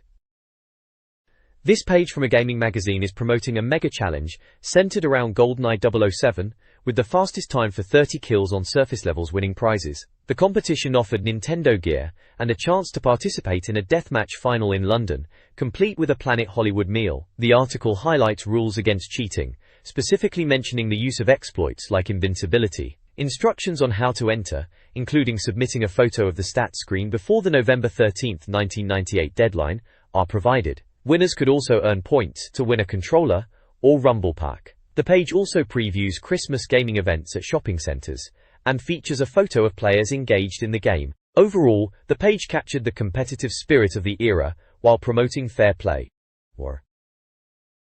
This Banjo Basics guide from '98 offers tips and tricks for the classic game Banjo-Kazooie. It covers essential gameplay elements such as attacks, platforming, swimming, airgaming, and shock jumps. The guide recommends the forward roll and beatbuster for combat. It advises using A to glide and quick taps for platforming. Swimming involves using B for speed with wings and leg kicks for control. Egg aiming utilizes the first-person view with the A button and the 3D stick. Finally, it suggests tapping the 3D stick during jumps for extra distance with shock jumps. Overall, the guide provides helpful advice for navigating the game's challenges. This guide provides tips for navigating Mumbo's Mountain in Banjo-Kazooie. It details locations for musical notes, hidden throughout the level in places like termite mounds and huts. The guide also pinpoints the locations of the 5 color-coded Jinjos, saving them for a Jiggy. Players are instructed on how to find the witch switch by giving Chimpy an orange. It also offers hints on finding honeycomb pieces for health upgrades, and outlines the locations of Jiggies related to Congo's tree, Chimpy, and termite mound. Finally, it guides players to Mumbo tokens hidden behind the Jinjo mound, the standing stones, and the termite mound. Treasure Trove Cove in Banjo-Kazooie is packed with collectibles. Musical notes are scattered throughout the area, hidden in chests, trees, and near the lighthouse. Rescue the color-coded Jinjos: yellow in trees, orange near Nipper, pink near the shock jump pad, blue under the jetty, and green on Salty Hippo's mast. Find the witch switch behind the lighthouse using the cannon for access, but beware of the monster. Collect honeycomb pieces by snapping chests or diving near Nipper. Jiggies are earned by completing tasks, from Salty Hippo, the tile puzzle, the lighthouse challenge, and by double jumping around the island. Finally, gather Mumbo tokens near the ship and a crate. This guide provides tips for collecting everything in Clanker's Cavern from Banjo-Kazooie. Musical notes are scattered throughout, including inside pipes and on Clanker's back. The 5 Jinjos are hidden: blue in a pipe, green near the anchor, pink through a passage, orange under a grate, and yellow on high pipes in the start room. Jiggies are earned by diving underwater near the anchor, using Clanker's blowhole, shooting teeth with eggs, and breaking a grate on his tail. The witch switch requires the blowhole. Honeycomb pieces are found by swimming near Clanker and breaking a grate. Finally, Mumbo tokens are found by exploring areas like his teeth, tail, and drainpipe. It's a classic collectathon level. This guide details the collectibles in Bubblegloop Swamp from Banjo-Kazooie. Musical notes are found throughout the level, often requiring the crocodile transformation. Jiggies, the puzzle pieces, are earned through various challenges, including a swamp race and minigames. The 5 colored Jinjos are hidden in typical spots. Mumbo tokens are located in the murky water, accessible with the croc transformation. A honeycomb piece is inside Tanktup's mouth and Mumbo's hut. The witch switch involves breaking huts and using jump pads. Cheeto's page requires transforming into the croc, exiting the level, and accessing a tunnel. The page concludes with a next month tease about banjo questions and a section encouraging readers to submit questions. This advertisement from Excitement Direct promotes a range of Nugent and Sakar accessories for the Nintendo 64. The Manta Ray controller, with slow motion and turbo functions, costs £14.99. Extension cables are £6.99, while a Rumble memory pack is £14.99, and a standalone Rumble pack is £9.99. Beyond gaming, the ad also hawks N64 branded 35mm cameras, binoculars, walkie-talkies and various radios, all at either £14.99 or £9.99. Game deals include Turok 2, Seeds of Evil, £33.99, or bundled with a Rumble pack for £39.99, and an F1 World Grand Prix game with a Mad Cat steering wheel for £69.99. Orders could be placed via phone or fax, highlighting a simpler era of mail-order gaming. Warringtons. This guide, titled Combat Companion Part 1, focuses on Mortal Kombat 4 for the N64, aiming to help players become MK Masters. It promises comprehensive coverage, including combat codes, fatalities, hidden characters, weapon moves, stage select codes, tricks, secrets, and combos. The guide highlights the game's impact, referencing its popularity among fighting game fans. The guide explains how to use combat codes, which allow players to modify gameplay, particularly stage selection. It details entering codes on the character select screen, using button inputs for each player. Specific stage codes are provided, enabling players to choose arenas like Elder Gods, Goro's Lair, the Tomb, Windworld, and the Well. Each code is accompanied by a screenshot of the corresponding stage. Taya. This guide for Mortal Kombat 4 details gameplay enhancements and weapon usage. It covers play codes, 6-digit codes enabling features like unlimited running, always dropping weapons, weapon combat, explosive finishing moves, explosive combat, and weapon-related advantages. The guide also provides weapon moves, listing each character's signature weapon, e.g., Kai's Gurkha knife, Raiden's Warhammer, along with example moves like upward slash. Finally, bonus codes are revealed, including options to disable throws/bone breakers, turn off the music, start with low energy, or disable maximum damage. The overall content provides typical cheat codes and weapon move lists. This guide details the gruesome fatalities of Mortal Kombat 4 on the Nintendo 64. The game features a variety of brutal finishing moves. Liu Kang transforms into a dragon to devour his foe. Quan Chi rips off his opponent's legs. Shinnok summons a giant hand to crush heads. Sub-Zero performs his signature head rip, and Reptile chews off the opponent's face. Scorpion uses fire breath to incinerate them, while Sonya slices them in half with a kiss. Finally, Kai tears his opponent apart. Each fatality requires a specific button combination, and the phrase "finish him" precedes the execution. The guide offers a nostalgic look back at a time before readily available online instructions. This guide details how to unlock 4 hidden characters in Mortal Kombat 4 on the N64: Kitana, Meat, Goro, and Noob Saibot. First, players need to access the cheat menu, which uses mirror writing for the codes. Dorrington Nor. To unlock Noob Saibot, at the character select screen, highlight hidden and enter the following sequence: down, down, down, cleft, up, up, up, right. The guide then describes his moves, including teleport and a scythe weapon attack. To unlock Goro, enter the cheat menu, highlight hidden and press up 3 times, then press run and start simultaneously. The guide highlights his mental moves, listing attacks like super uppercut, fireball, and ground shake stomp, along with screenshots. This guide was valuable before the internet made such information readily available. This guide focuses on maximizing your experience with Mortal Kombat 4 on the N64. It offers max combo move lists for characters like Raiden, Liu Kang, and Scorpion, promising significant unblockable damage. A cheat disables max damage for different gameplay. The guide also details special tricks, including Goro's lair stage fatality, which requires holding down both pads after the move. It reveals how to rotate the fighter lineup by pressing start at the character select screen. Players can trigger a Toasty 3D shout with Scorpion's breath fatality and other Toasty variants. Finally, waiting at the select method of combat screen triggers a voice prompt. The guide concludes with a preview of upcoming tips and encourages reader feedback about the game's difficulty. This magazine page is a blast from the 90s, overflowing with contests. Participants could win prizes by calling premium-rate phone lines, with instant win games being common. Prizes ranged from laminated star posters to Nintendo 64 and PlayStation games, including a Game Boy camera and printer. There were also competitions for a mini TV, and a chance to win £200 worth of N64 titles, or £150 of games goodies.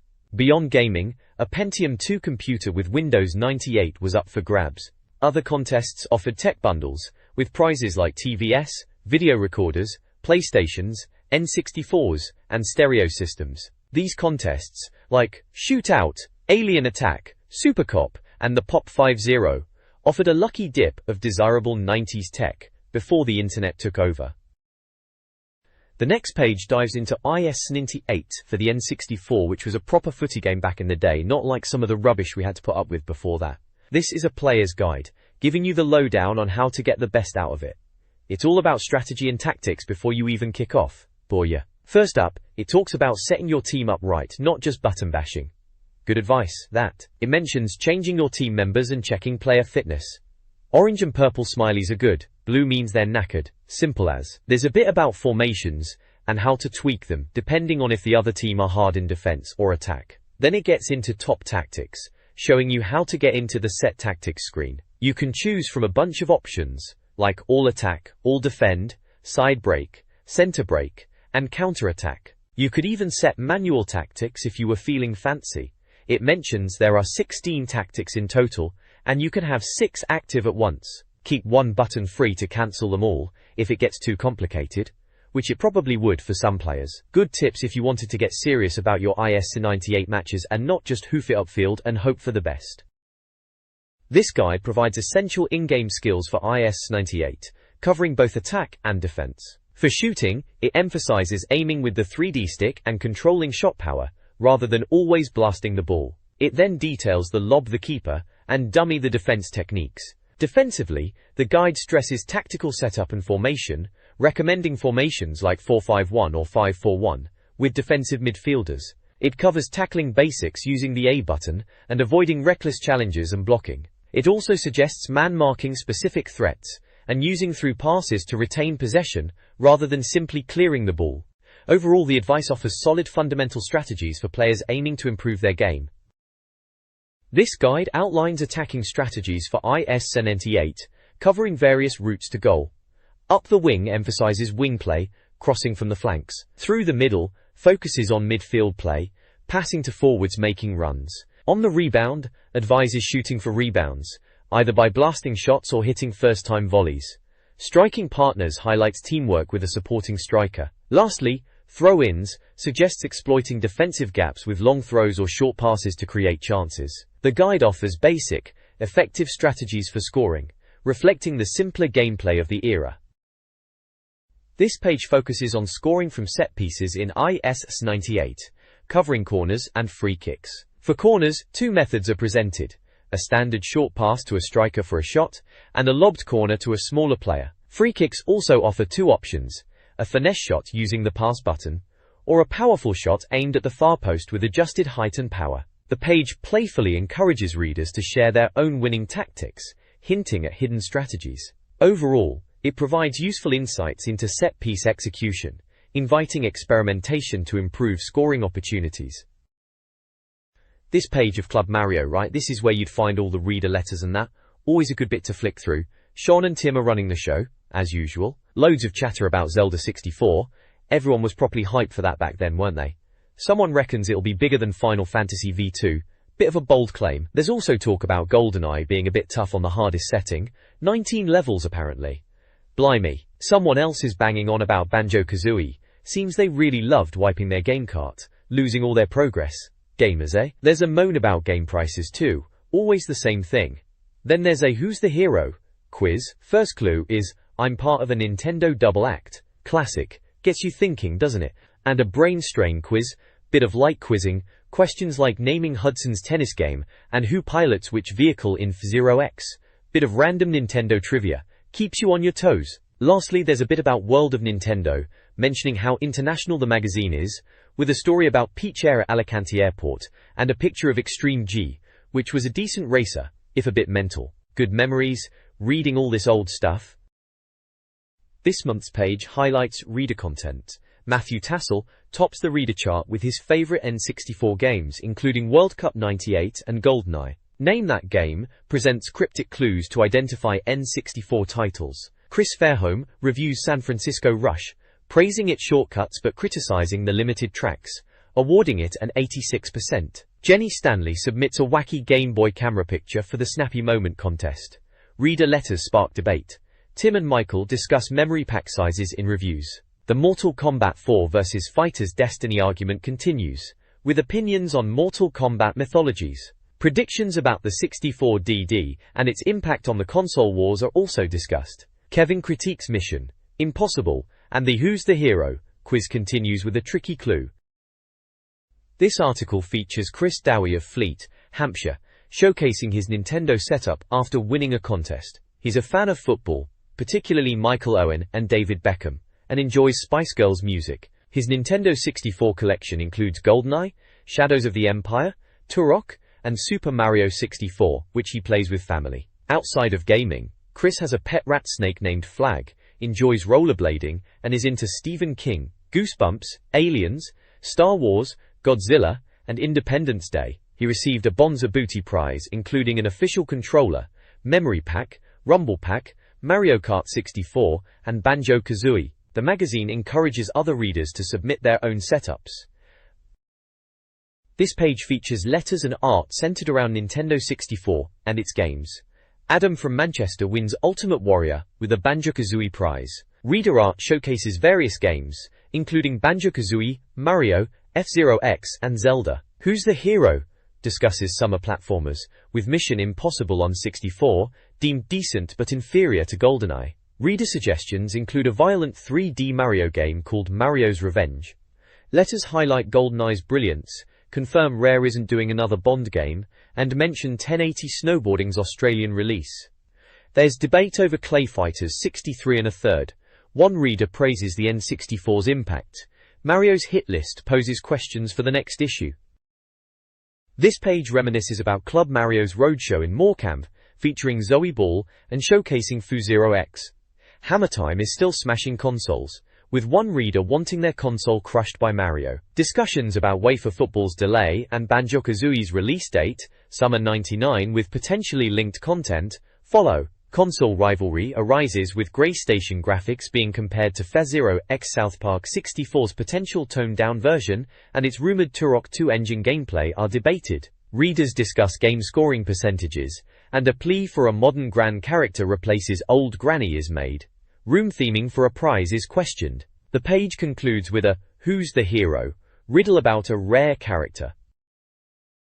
This page highlights reader feedback from the Club Mario Roadshow, with F-Zero X receiving rave reviews. Players praised its multiplayer, furious gameplay, and overall awesomeness. A Christmas roadshow at the NEC in Birmingham is promoted, offering the chance to win prizes by beating the non-team at games. Answers to previous quizzes are revealed, including Kazooie as the hero and Rogue Squadron as the game.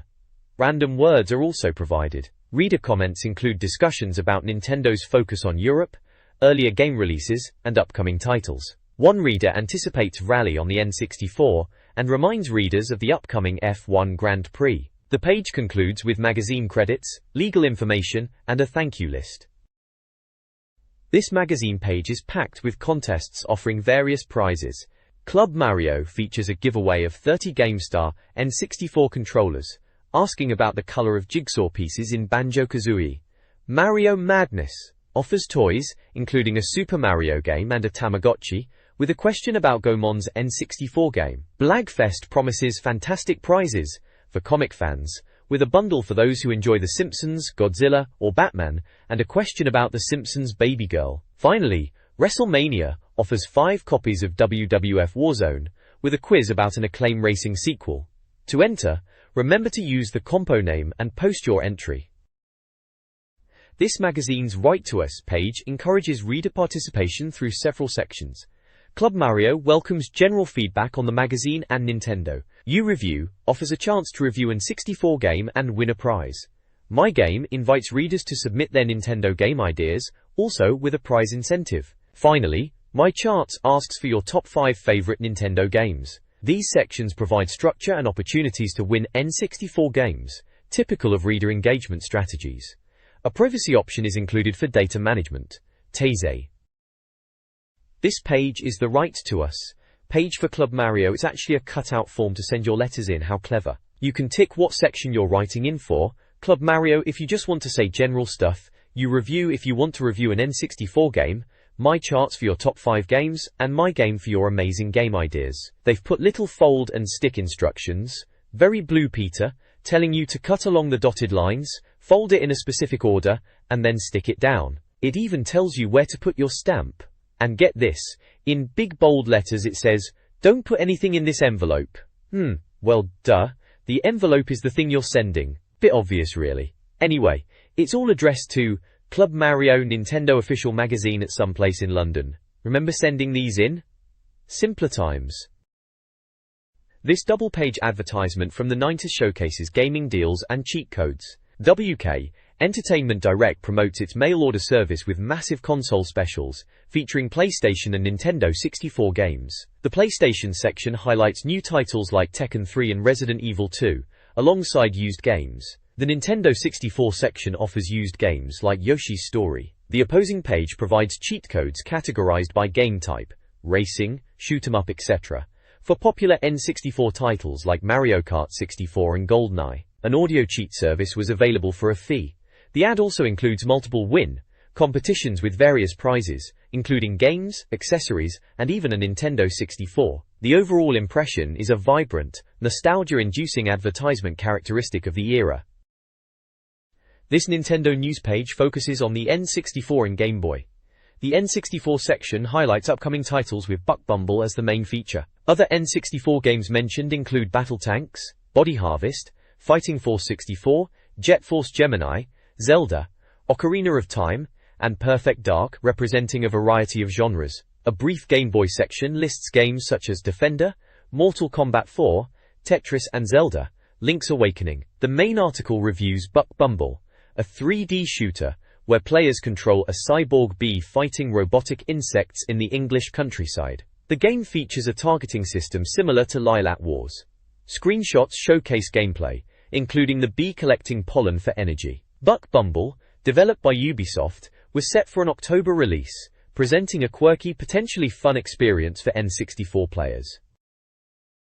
This page is continuing the buzz around Buck Bumble. Looks like they're really pushing it for the N64. There's a massive in-game screenshot dominating the page, showing Buck Bumble himself, all blue and yellow, and looking a bit robotic, pointing a big gun right at you. He's clearly blasting away at some robot insects, in a kind of garden setting. Down in the corner there's a little yellow box with text saying, "Getting buzzy blasting the herd, Buck's on a mission to save his insect buddies." So yeah, sounds like your typical save the world scenario, but with insects. They mention it's a 3D shooter, and from the look of it, it's got that third-person perspective thing going on, just like they said, a bit Lilac Warsish in the targeting. It's got that late 90s polygonal look about it, a bit blocky but probably looked alright on a CRT back in the day. They are really trying to make this Buck Bumble character a thing, bless them. Hope it's not too rubbish when it comes out in October. This page continues the buzz about Buck Bumble, diving into the gameplay a bit more. They're talking about the two-player modes, Buzzball and Buzz Battle. Buzzball sounds like a right laugh. You and a mate controlling cyborg bees, lasers and a massive football. Sounds a bit daft but could be fun for a laugh. Buzz Battle is your standard deathmatch arena setup, with 5 different arenas.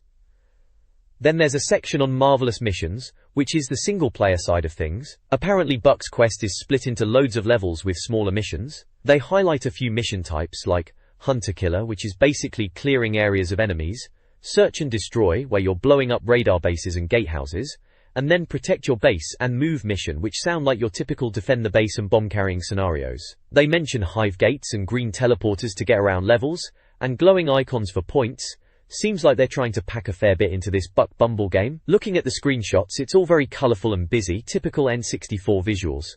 They're really pushing the mission variety, it seems. This page previews upcoming N64 games. Buck Bumble is highlighted, featuring insect enemies like venom-spitting ants, laser-shooting killer pillars, and tank-like weevils. Screenshots reveal chaotic but colourful 3D environments. The game includes missions like base defense and bomb-carrying scenarios. Fast News covers several topics. Ocarina of Time gets a limited edition gold cartridge. Cheap N64 game prices from the ECTS show are mentioned, though the details are unclear. A Doraemon sequel is discussed, with improved graphics but unlikely to release in the UK. Activision is remaking Space Invaders for the N64. Finally, players can soon bring their N64 teams to arcades using a memory pack adapter for NFL Blitz. A review of Buck Bumble is delayed until next issue. This page goes proper wrestling mad with a look at WCW/NWO Revenge. It's coming out in late November, and they're saying it's a 3D wrestling sim, bit of a step up from Button Bashers back in the day. Apparently, it's got all new wrestling moves, loads of fighters, 70 of them, mental, and hidden weapons for that extra bit of chaos. You can even make your own wrestler, change their name, costume and mask. Proper custom job like they've done with this example. Turned Hollywood Hogan into some bloke called Shaun White with a silly costume. Bit daft really. They reckon if you liked World Tour, you'll love Revenge. Well, it's wrestling on the N64, so it's bound to be a laugh with mates. Downpour. Then there's a bit on Rush 2. Extreme Racing USA. They're calling it Extreme Racers. Bit much. In it? It's the follow-up to San Fran Rush, which they admit wasn't amazing, calling it one of the 64's worst races. Bit harsh, but fair enough. This one's meant to be better with more tracks and vehicles, secret jumps, curves and all that jazz. They're saying it's got to be better than San Fran Rush, which isn't exactly setting the bar high, is it? Still, might be a decent racer for the N64, could be worse. Body Harvest, a new 3D action game for the N64, has players as Space Marine Adam Drake battling insectoid aliens harvesting humans. The game, developed by DMA Design, is due out in November and promises plenty of shooting. Capcom is developing a new zombie game for the N64, promising a different take on the genre. Gnomon Quest, an RPG from THQ and H2O Entertainment, aims to improve on the shortcomings of their previous title, Quest 64. Bust-A-Move 3 is coming to the N64, with updated graphics, sound, and a new 2-player mode. The 64DD disk drive has been delayed again, with Nintendo citing a lack of software. Pokémon Stadium is out in Japan, including a 64GB pack adapter, to allow importing Pokémon from Game Boy, but the text is in Japanese. Starshot, a 3D platformer from Infogrames, is slated for release in early 1999. The game centers on Starshot, a nimble juggler tasked with saving the space circus in the 32nd century. The story involves finding new acts to rescue the circus from an unspecified threat. Expect the typical platformer tropes, wild characters, bonkers levels, and numerous worlds. Players will journey to bizarre planets and return to the space circus, the game's central hub. Levels begin with Starshot descending in a beam of light to battle the Virtua Circus troops. The hub features various robots, including a mission robot, mission starter, info robot, and fuel vendor. The game promises wacky characters, levels set on spaceships and colorful planets. The review suggests a potentially chaotic approach, questioning whether the game's elements will coalesce upon release. The review covers two upcoming N64 games, Starshot and Quake 2, both slated for early '99. Starshot, a 3D platformer from Infogrames, stars a juggler and his robot companions. The reviewer finds the game underwhelming, particularly criticizing the camera. Bintenno. Quake 2, a 3D shooter published by Activision, receives a more positive response. The reviewer claims it looks better than the PC version, boasting improved graphics, more monsters, and upgraded weapons. Set in space-age locations, the game features diverse enemy types and eerie lighting. The reviewer believes Quake 2 could rival Turok 2, especially if it includes a 4-player mode, suggesting it's the more anticipated title. Jet Force Gemini, a 3D shoot-'em-up for the N64 from Rare, is slated for an early 1999 release. The game features a cartoonish art style, reminiscent of Banjo-Kazooie, and promises thousands of aliens to defeat. Players will control 3 heroes: Vela, a deadly female character, Lupus, a dog with a jetpack, and Juno, a skilled male character, each possessing unique abilities. Screenshots depict explosive 3D action with colorful environments, including a lava level.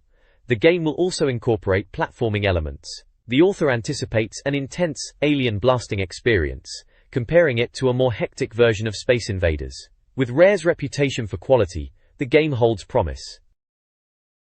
Perfect Dark, Rare's spiritual successor to GoldenEye, is poised to surpass its predecessor. Boasting a GoldenEye beta reputation, the game promises a new heroine, Joanna Dark, and numerous levels. This 3D shooter, slated for early 1999, features 2-player simultaneous adventure and 4-player deathmatch. It aims to offer more weapons, gadgets, and enemies than GoldenEye. Screenshots showcase Joanna in diverse environments, including alien ruins, a spaceship, and Tokyo. The game will take players to top-secret air bases, alien shipwrecks, and American cities. The Tokyo setting is described as a Blade Runner-esque neon and concrete landscape. Early impressions suggest a smoother, more detailed experience than GoldenEye, with a multitude of missions. At the time, Rare's successes with GoldenEye and anticipation for Jet Force Gemini solidified their position as leaders in the N64 shooter genre. This page dives into NFL Blitz on the N64, and it's pitching itself as a right laugh compared to the more serious footy games like Madden and QBC. They're saying if you find those too much like hard work, then Blitz is your ticket. It's all about over-the-top action and getting away with pretty much anything, which, let's be honest, sounds like a bit of alright after a long day. They've shrunk the teams down to 7 players aside, and messed with the rules a bit. Instead of the usual 10 yards for a first down, you've got to hoof it 30 yards in 4 attempts. Blimey. Small plays are apparently out the window, so it's all about going for broken passing, which sounds like a recipe for some proper chaos. And get this, defenders don't just tackle, they body slam blokes into the turf. Charming! The playbook is supposedly simpler, thank goodness, and everyone's got a turbo boost for extra speed. They reckon you need a quarterback with a decent arm to carve through defenses, It's from Midway, so you know it's going for that arcade feel. And it's down as a sports sim, well, simulated madness perhaps. Due late 1998 apparently. Looking at those screenshots, it's certainly got that N64 blocky charm, hasn't it? Seems like they're pushing it as something a bit different, a bit daft, in the world of American football games. The Game Boy Color is the focus, showcasing early games in vibrant color. Tetris gets a Technicolor upgrade, while Wario Land 3 and Mortal Kombat 4 promise colorful adventures. Zelda, Link's Awakening looks better in color, and Defender, Moon Patrol and Rampage are also featured. A game info box details the late 1998 release and upcoming titles from Midway, Sinistar, Robotron, etc., and Crave Entertainment, Fall 3D, Gex 3D, etc. NFL Blitz for Game Boy Color gets a sidebar, highlighting hidden codes for cheats and emphasizing the game's potential success. The overall tone is positive, celebrating the arrival of classic handheld gaming in color. This Nintendo 64 news update highlights several upcoming games. Star Wars Rogue Squadron, a 3D space combat game from LucasArts, is touted as potentially the best Star Wars game yet, promising exciting X-Wing battles and a late 1998 release. Mario action figures from Toy Biz are mentioned, with a Cointus release but no UK date. Command & Conquer 3D is confirmed, developed by Westwood Studios. Banjo-Kazooie is a chart-topping success after its July 31st release. Finally, Probotector, a 3D version of the SNES shooter with co-op, and Montezuma's Return, a Tomb Raider-esque first-person adventure, are also announced. This is a classic advertisement from Gameplay, a popular mail-order game supplier during the N64 era.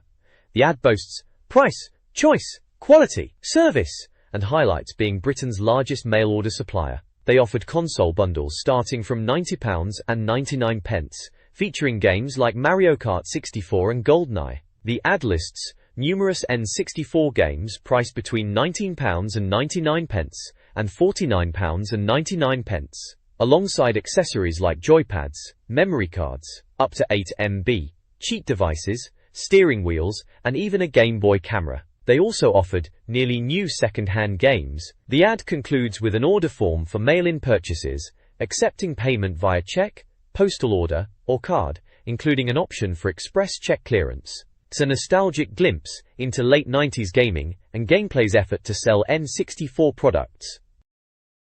This page is all about the upcoming Legend of Zelda, Ocarina of Time on the N64. It's hyping it up big time, saying if you thought Banjo-Kazooie was good, just wait for Zelda to blow your socks off this Christmas. They're calling it the game of the decade, no less.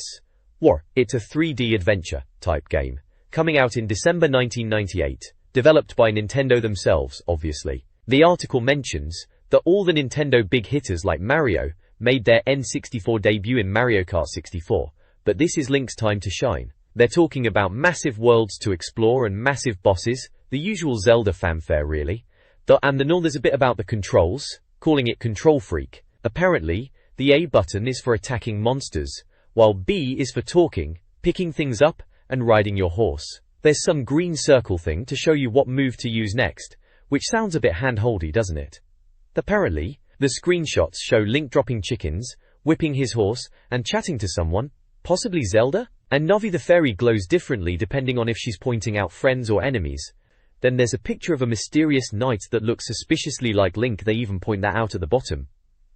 Overall, it's your typical preview, bigging up the game to high heaven. But it's Zelda, so you kinda expect it to be good, don't you? Game of the decade though, bit much, maybe, but we'll see. This page is all about Zelda, specifically Ocarina of Time, and they're really pushing the boat out, aren't they? First up, they're banging on about Navi, Link's fairy pal. Apparently she goes yellow when there's someone to chinwag with. Very helpful, I'm sure. They even try and compare the first-person view in Zelda to Banjo-Kazooie. Bit of a stretch if you ask me, but alright. Say. Then it's all about Epona, Link's horse. Apparently, she's not just some gimmick but vital for getting around the massive world. They're saying towns are miles apart, and you'll need Epona to cover the ground. And the carrots on screen show you how many times you can whip her. Charming. They're showing off horse racing too, some posh bloke challenging you to a race and all that. Looks like a bit of a laugh actually. Hallie. They're hyping up the battles and monsters as well, saying there's going to be huge battles and scary creatures. Underneath there's a screenshot of Link, getting menaced by ghostly guards. Look a bit generic if you ask me, but hey ho. Right at the bottom, in a box called We Think, They're going full throttle, saying Zelda's gonna blow your world apart, with awesome graphics, puzzles, massive monsters and huge worlds. Bit much, isn't it? But they finish off with, what more do you want? Cheeky sods. It's a Zelda game, so you expect it to be good, but Game of the Decade again, we'll see about that. Fighting Force is a 3D beat-em-up for the Nintendo 64 from the creators of Tomb Raider. Players battle through 3D levels against waves of enemies to stop Dr. Dex Zeng from destroying the world. The game features a 2-player co-op mode and allows players to pick up weapons. Players can choose from 4 characters, each with over 50 attacks and unique playstyles. Mace Daniels, Martial Arts, Hawk Manson, ex-freedom fighter, Ben Jackson, hired killer, and Alana, seeking revenge. The game promises endless enemies and a variety of weapons. The levels also include destructible environments. The game appears to be a standard beat-em-up that could be fun. Fighting Force, a 3D beat-em-up from Core Design, emphasizes weapon-based combat. Players can steal weapons from enemies, ranging from knives and guns to environmental objects like iron bars and tires. The game highlights dynamic combat, with the ability to use enemies as weapons, creating brutal, street fighting-style brawls. The N64 version is touted as superior to the PlayStation version, boasting better graphics and gameplay. The review suggests Fighting Force offers fun, though potentially not groundbreaking, brawling action on the N64. The N64 news includes a feature on Battle Tanks, a post-apocalyptic tank shooter from 3Do, releasing early next year. Promising GoldenEye-like multiplayer, it features tank battles in ruined cities, with treasure and female survivors to find. Fast News reveals Snowboard Kids 2 is due next April, and Paperboy is finally coming in 3D. Vigilante 8, a car combat game, and a possible N64 version of Ghouls and Ghosts are also mentioned. KFC and Nintendo are collaborating on a Pikachu toy giveaway. Finally, a brief mention of Harvest Moon, a farming RPG, is included, with the reviewer preferring battle tanks. This advert from Special Reserve Discount Club showcases a wide selection of classic gaming bundles and titles from the N64, Super NES, and PlayStation eras. The N64 offerings include limited edition consoles and popular games like GoldenEye, Banjo-Kazooie, and Diddy Kong Racing, along with a variety of FPS titles. For retro enthusiasts, the ad highlights Super NES games such as Donkey Kong Country and Super Mario Kart, plus Pocket Game Boys and the Game Boy Camera. PlayStation gamers could find Gran Turismo and Colin McRae Rally. The ad also featured free gifts like memory cards and footballs, and previews upcoming releases like Tomb Raider 3 and Mission Impossible. Special Reserve offered convenient options like a pay 9 months later scheme and physical shop locations. The cover of the next Nintendo magazine boasts about being the biggest, best, first and official publication. It highlights upcoming content, including a preview of Silicon Valley, featuring an orange bear, and promises in-depth coverage. The magazine also teases features on updated FIFA 99, gex 64, a comprehensive N64 game guide, and a major review of Turok 2, calling it a Bond beater. Promises are made of exclusive previews, helpful tips, and trustworthy content. Overall, the issue promises a packed experience for readers interested in Nintendo 64 games. This page is all about Body Harvest, taking over the N64. Looks like a big feature. They're promising to show you every level, all the vehicles, every alien, and all the weapons. The full shebang basically. Says Alien Attack, in big letters so you know what you're in for. Insect-type beasties it seems. There's a red tag screaming, go buy it the 24th of October, so that's when they reckon you should be picking this one up. Down the bottom there's a tip section. Standard magazine filler really. Looks like they're giving you the lowdown on how to win in F1 World Grand Prix, some more secrets for Banjo-Kazooie, and Mortal Kombat 4 Mayhem, which I suppose by then MK4 was old news, but still, gotta fill the pages somehow. Oh, and they're chucking in a free tips book for 1080 snowboarding too. Right at the bottom it says Special Offers Club Mario, probably some subscription thing or other. Seems like a typical mid-magazine page, hyping up the big release and padding it out with some quick tips for other games.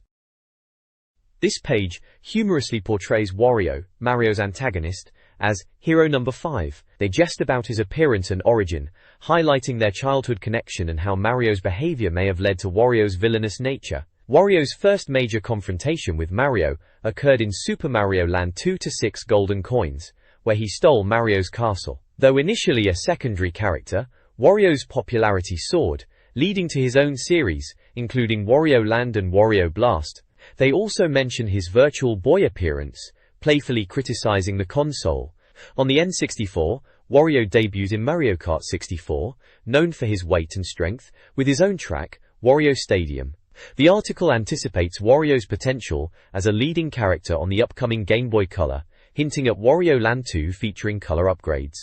They conclude by listing his greatest hits, promoting Wario as a significant figure as the Game Boy Color era begins, despite some light-hearted teasing. The next page is a right laugh. It's a full-page ad for the Game Boy Pocket, but done up like one of those emergency fire alarm boxes you see everywhere. It's bright red with the words, "In case of emergency break glass," plastered across the top in big yellow letters, and below it, snug in the middle, is the Game Boy Pocket itself. At the bottom it says Game Boy, protecting the planet from boredom. It's quite clever really, making out the Game Boy is essential kit for surviving, the boredom apocalypse. Back then, a Game Boy was pretty much that, wasn't it? Always there to save you from a dull car journey, or waiting for your mum to finish shopping. Good times. This advertisement for Space Station Silicon Valley on the N64 is a blast from the 90s. The ad aggressively proclaims it's wild, and boasts a combination of strategy, RPG, adventure, and racing gameplay. Colorful 3D logos and chaotic animal characters fill the page, staying true to the era's aesthetic. The ad encourages saving money, and includes the official Nintendo magazine seal, a cheeky addition. It highlights the game's unique premise of switching between animal bodies, and mentions the game's developer, DMA Design, later Rockstar North, known for their offbeat titles like Lemmings. The ad concludes with a price of £15.95, aiming to promote the game known for its bizarre and memorable experience on the N64. This page is dedicated to WWF Warzone on the N64, and blimey, it's shouting at you, isn't it? Free tips, book number 5. It screams like you're getting some amazing deal. It's got Stone Cold Steve Austin right in the middle, arms aloft, looking as angry as ever. Proper WWF, Attitude Era stuff. They're pushing a free tips book, which is fair enough. Everyone needed help with wrestling games back then, especially with all those button combos. The page also boasts about how awesome it is, in a big tag, and highlights the usual N64 stuff.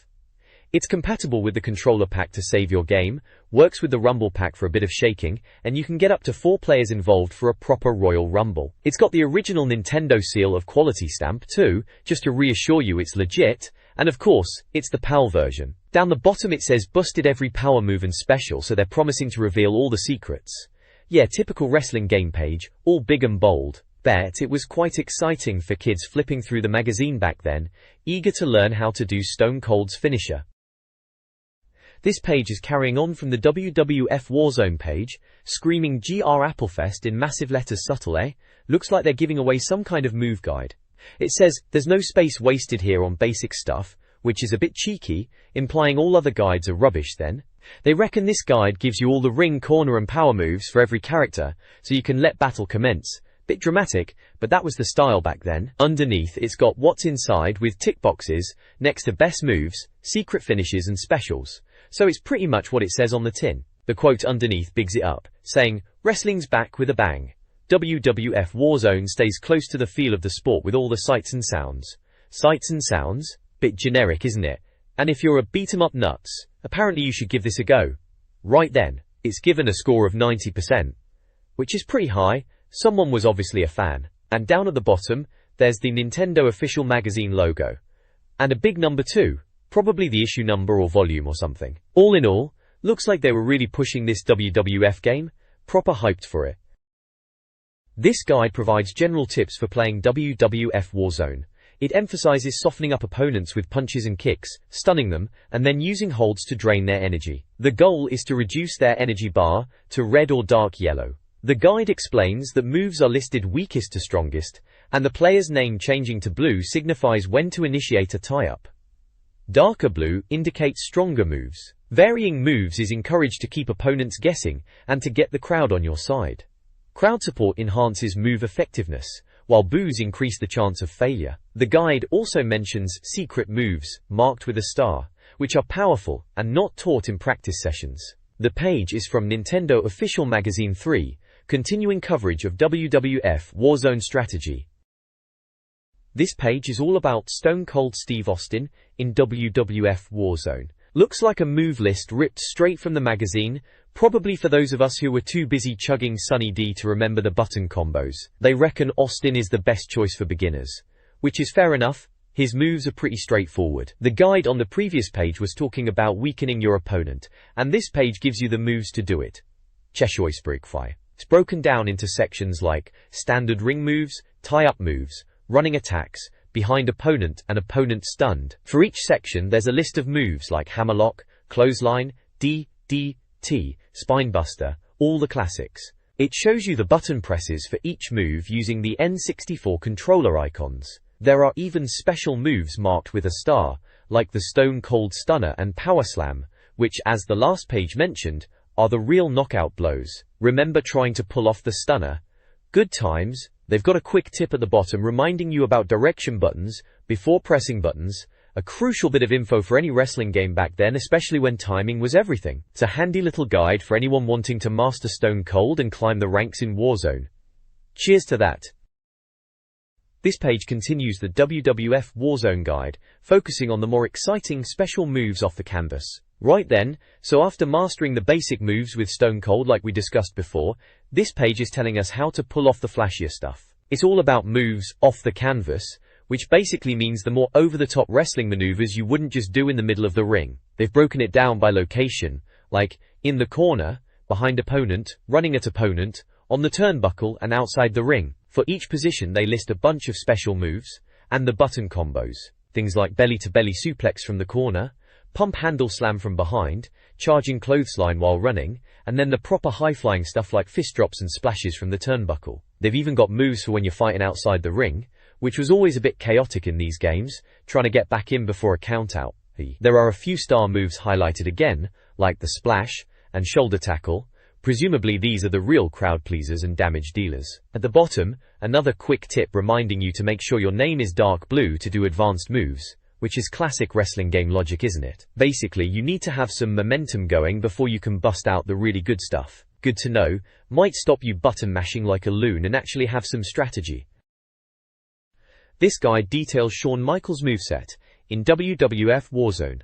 It breaks down moves by category: standard, face-to-face and tie-up, running attacks, and specific situations like running or being behind the opponent. The guide includes button combos for each move using N64 controller symbols, and highlights signature moves such as the Hurricane Rana and German Suplex. While it offers moves for various scenarios, the opponent's stunned section is unfortunately blank. A quick tip reminds players to weaken opponents before attempting a pin, and notes Shawn's strong recovery ability. The guide aims to help players master Shawn Michaels in the game. This guide to WWF Warzone details off-the-canvas moves.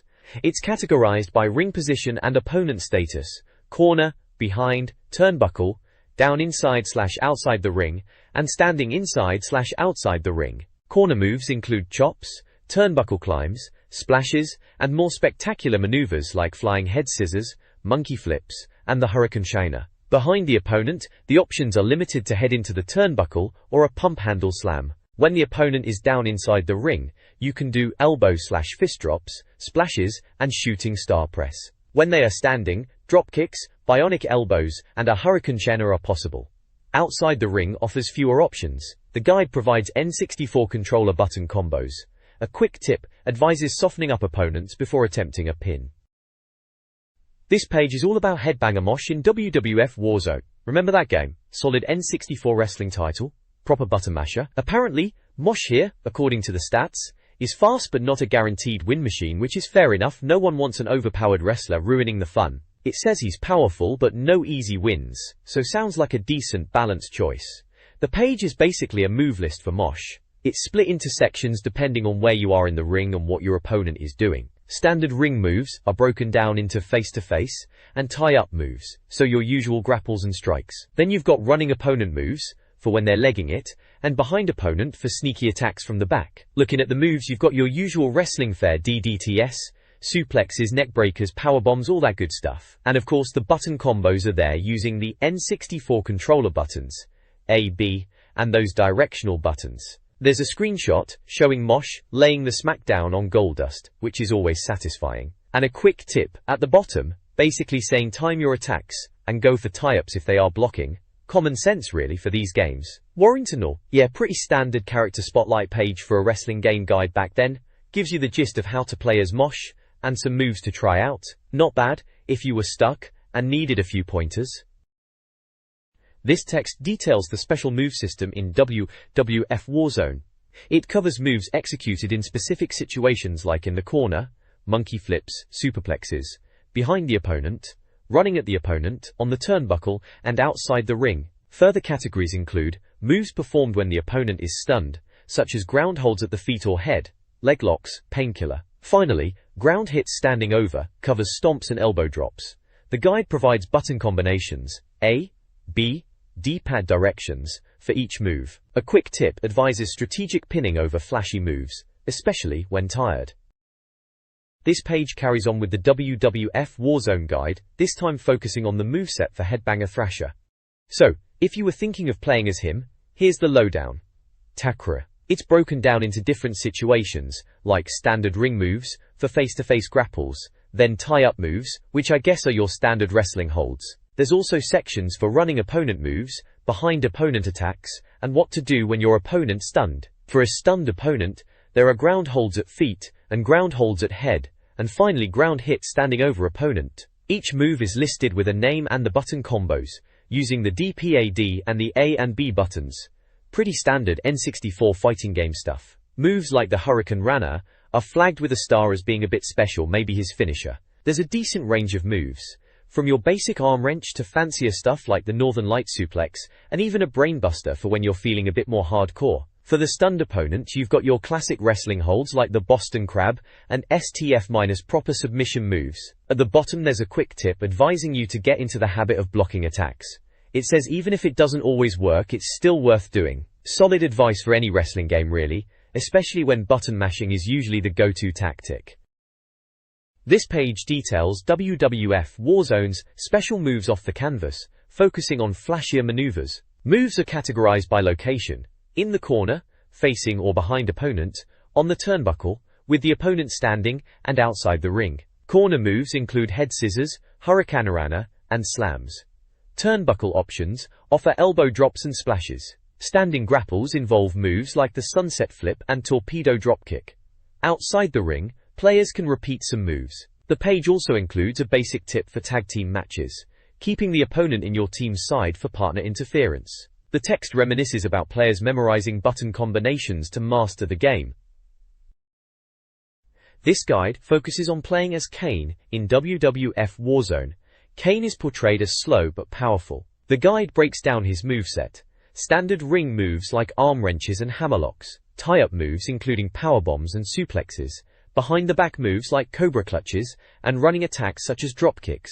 It highlights opponent stun situations, mentioning Kane's long-lasting stun effects. A quick tip advises using tag team moves to floor opponents, including a coordinated rope throw and top rope dropkick. The guide fondly recalls the memorization of button combos, reminiscing about the game's simple yet enjoyable gameplay. This page continues the WWF Warzone guide, focusing on special moves off the canvas. It's all about the more spectacular stuff you can pull off outside the usual wrestling holds. They've broken it down into different scenarios, like ground holds at feet and head, ground hits standing over opponent, and even run at opponent on ground. Then it gets into positional moves like in the corner, on the turnbuckle, and outside the ring. For each situation they list a bunch of moves with button combinations. So in the corner, facing your opponent, you can do a chest chop or a charging shoulder by pressing B repeatedly, or a choke with a boot if you just hit a Gara. Outside the ring, with your opponent down, you can do a knee drop, double foot stomp, or a driving elbow, all with slightly different button presses. It's classic stuff really. Remembering all these button combos back then was a right pain, wasn't it? But when you pulled off a somersault senton splash from the top rope outside the ring, well, that was worth bragging about in the playground the next day. There's also a quick tip at the bottom, advising you to take the fight outside to the apron for an easy win by countout. Bit cheap, but hey, whatever works, right? It's the kind of thing you'd pore over for ages, trying to master all the moves and become the ultimate Warzone champion. Good times. This page continues the WWF Warzone move guide, this time focusing on Ken Shamrock. It's still all about the move lists, broken down into categories like standard ring moves, tie-up moves, running attacks, and behind opponent. They've even got a section for when your opponent is stunned, which is handy for those moments when you've got them reeling. Under standard ring moves, they've got your bread and butter stuff when you're face to face, like arm wrenches, leg drags, and the good old knee breaker. Then there's tie-up moves, suplexes, and power bombs, the sort of things you do when you're locked in a grapple. Running attacks are pretty self-explanatory, clotheslines and crossbody blocks for when you're charging about. And behind opponent is all about back suplexes and Russian leg sweeps, the sneaky stuff. There's also a section on opponent stunned, which covers ground holds at the feet and head, things like the STF and Shamrock ankle lock, properly nasty submission moves those are. Right at the bottom there's another quick tip, this time about taunting your opponent by pressing A and C buttons together, because winding them up is half the fun, isn't it? It's another page crammed with button combos, just waiting for you to memorize them and become a Warzone master. Good luck remembering all of that lot though, blimey. This guide details special moves off the canvas in WWF Warzone. It breaks down moves based on the opponent's position, in the corner, behind, running at, on the turnbuckle, or on the apron. In the corner, use C for chest chops and charges, or double tap a direction, and A for a flying head scissors. Behind the opponent, ram them into the turnbuckle with B or C, or try a pump handle slam with a direction and C. Running attacks use B, A, or C. On the turnbuckle and apron, moves like elbow drops and drop kicks use B, A, or C, while double foot stomps and body presses need A and C. Shoulder tackles combine B and C. The Hurricantrana is emphasized with various button/directional pad combos. A quick tip suggests using L or RA to spin wrestlers in custom screens. This page is all about getting to grips with playing as The Undertaker in WWF Warzone on the N64. It kicks off by saying he's a bit slow, but proper powerful, which anyone who's grappled with him in the game knows is spot on. Catcher. Then it gets into his moves, breaking them down into different situations. First up are your basic punches and kicks, then face-to-face moves like the neck breaker and snapmare. There's a section on tie-up moves, slams, suplexes and DDTs galore, including his signature tombstone piledriver, which, naturally, is highlighted with a star because who wouldn't want to do that? It also covers what to do when your opponent is running at you, or when you're behind them.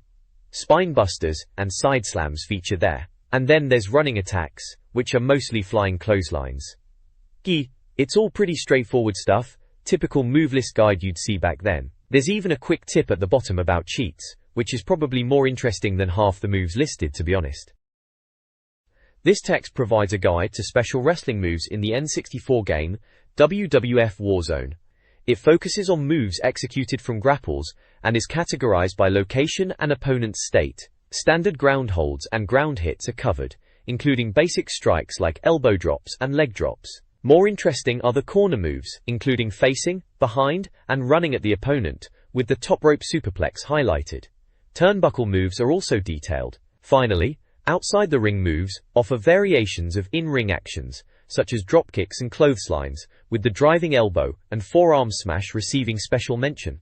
A quick tip about alternate outfits concludes the page, which mostly provides a list of moves that could have been figured out through gameplay. 4. This page delves into the moves of Ahmed Johnson in WWF Warzone. Right then, Ahmed Johnson, a powerful chap apparently, and if you don't fancy playing as Stone Cold, they reckon he's your man. It's all about his cool power moves, which they assure us aren't too tricky to pull off. We've got the usual breakdown, starting with standard ring moves when you're face to face. Hip toss, knee breaker, bear hug, the usual suspects. Then it moves on to tie-up moves, like back breakers and atomic drops, nothing too fancy there. There are also running attacks and running opponent moves, simple enough stuff like tackles and clotheslines. Behind opponent moves are next, Russian leg sweeps and the like. Finally, there is opponent stunned with ground holds at feet and head, for when you've really got them on the ropes. It's all laid out with the button combos for the N64 controller. Bit of a help, I suppose, if you were struggling to work out how to do a spine buster. At the bottom there's a quick tip about big head mode. Gotta beat WWF challenge on any difficulty with British Bulldog or The Rock to unlock it. Right, big head mode. Always a classic. These move lists were handy back in the day, weren't they? Before the internet was everywhere, and you just had to rely on magazines like this to give you the inside scoop. Good times. This guide details special moves in WWF Warzone. focusing on maneuvers performed when opponents are in grapple range. Moves are categorized by position. In the corner, options include a charging shoulder, boot choke, and overhead press, facing opponent, or head into turnbuckle and pump handle slam, behind opponent. A charging clothesline is available when running. If an opponent is on the turnbuckle, you can perform a fist drop. Outside the ring, grounded opponents face fist drops, double foot stomps, and driving elbows. Standing opponents face a bionic elbow, clothesline apron, or forearm smash. A quick tip reveals that holding cup and pressing start on the character select screen chooses a random wrestler. These move lists were crucial for strategic gameplay, requiring more than button mashing. This guide details Mankind's moves in WWF Warzone. He's recommended for beginners due to his simpler moveset.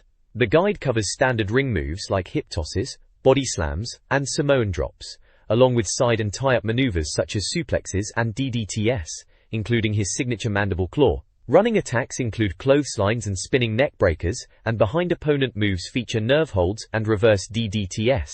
A ground move is also available, an elbow drop. A screenshot illustrates Mankind's attacks. Finally, a hidden unlock is revealed. Winning the WWF title as Sue, playing as Pamela, unlocks Pamela for custom wrestler mode. This page delves into the more exciting stuff in WWF Warzone, the special moves you can pull off when you're not just grappling in the middle of the ring. It's all about special moves off the canvas, and by canvas they mean the wrestling mat obviously. They've broken it down into situations starting in the corner. If your opponent is facing you in the corner, you can do things like a swinging DDT, or a top rope superplex, classic wrestling fare. If they're behind you in the corner, it's head into turnbuckle time or a pump handle slam. Running at an opponent in the corner lets you do a charging clothesline. Then there's on the turnbuckle section, but oddly it only mentions moves when your opponent is down, which seems a bit limited for turnbuckle action, but hey. Finally, outside the ring, which is where things get properly brutal.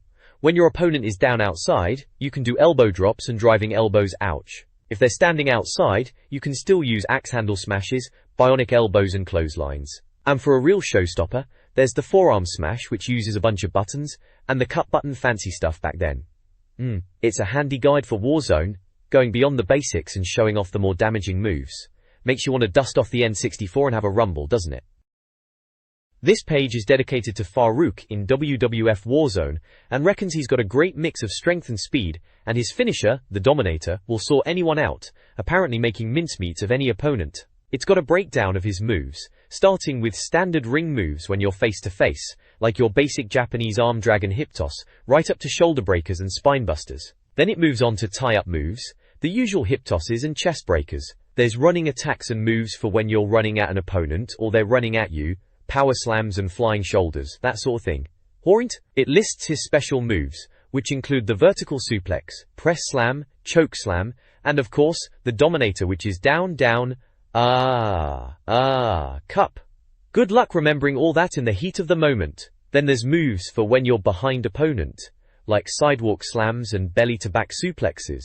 And finally, when your opponent is stunned, it's ground holds at feet and head time, Boston crabs and camel clutches, all the painful looking stuff. Apparently, you can do a sidewalk slam even when they are on the ground and standing. Warrington Kawa. There's a quick tip at the bottom, telling you to play on no wimps mode, and beat the WWF challenge with Farouk or Ken Shamrock to disable blocking. Bit of a cheat mode then, for those who can't quite handle the standard game, eh? This WWF Warzone guide details special moves performed when opponents are not flat on their backs. In grapple range you can execute moves in the corner like shoulder charges, superplexes, and slams. Running at an opponent in the corner allows for a charging clothesline. While there are moves available when the opponent is on the turnbuckle, no specific examples are given. Outside the ring, use moves like fist drops, knee drops, and driving elbows on downed opponents. Standing opponents are vulnerable to axe handle smashes, forearm smashes, and clotheslines. The guide also lists special moves and button combinations. A quick tip reveals how to activate Ego Mode by beating the WWF challenge with Ahmed Johnson, causing your wrestler's head to inflate. This guide details Owen Hart's moveset in WWF Warzone. Owen boasts a deep repertoire, including standard moves like arm drags, suplexes, and head scissors. Tie-up moves feature Samoan drops and more suplex variations. Running attacks include a spinning heel kick, and a notable Hurricane Drana, which also appears in running opponent and behind opponent maneuvers. Owen's arsenal further includes a dropkick, back body drop, and German suplex. A screenshot shows Owen pinning the Rock. The guide also mentions a quick tip to unlock additional Goldust costumes by completing WWF Challenge on normal difficulty. This WWF Warzone move guide details special moves off the canvas. These moves are categorized as in the corner, behind opponent, running at opponent, on the turnbuckle, opponent standing, and outside the ring. Corner moves include flying head scissors and swinging DDTs. Behind opponent only has a head to turnbuckle move. Running at opponent features the avalanche. On the turnbuckle gives you the moonsault.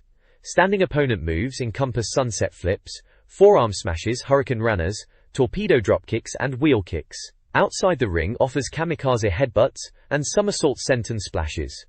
The wheel kick requires a specific button sequence to perform. A tip advises beating WWF Challenge on hard with Stone Cold Steve Austin to unlock costumes. This guide details Bret Hitman Hart's moveset in WWF Warzone. It covers standard maneuvers like clotheslines and suplexes, tie-up grapples, and running attacks. When behind an opponent, Hart can execute moves like the crossface chicken wing and German suplex. If the opponent is stunned, the sharpshooter is his signature move. Away from the canvas moves include corner attacks, top rope suplex, turnbuckle moves, kamikaze headbutt, and outside the ring actions, knee drop. The guide also mentions a Beans mode, unlocked by completing WWF Challenge with Mosh or Thrasher, causing wrestlers to burp/fart when hit. The guide offers a complete set of instructions for using Bret Hitman Hart in the game.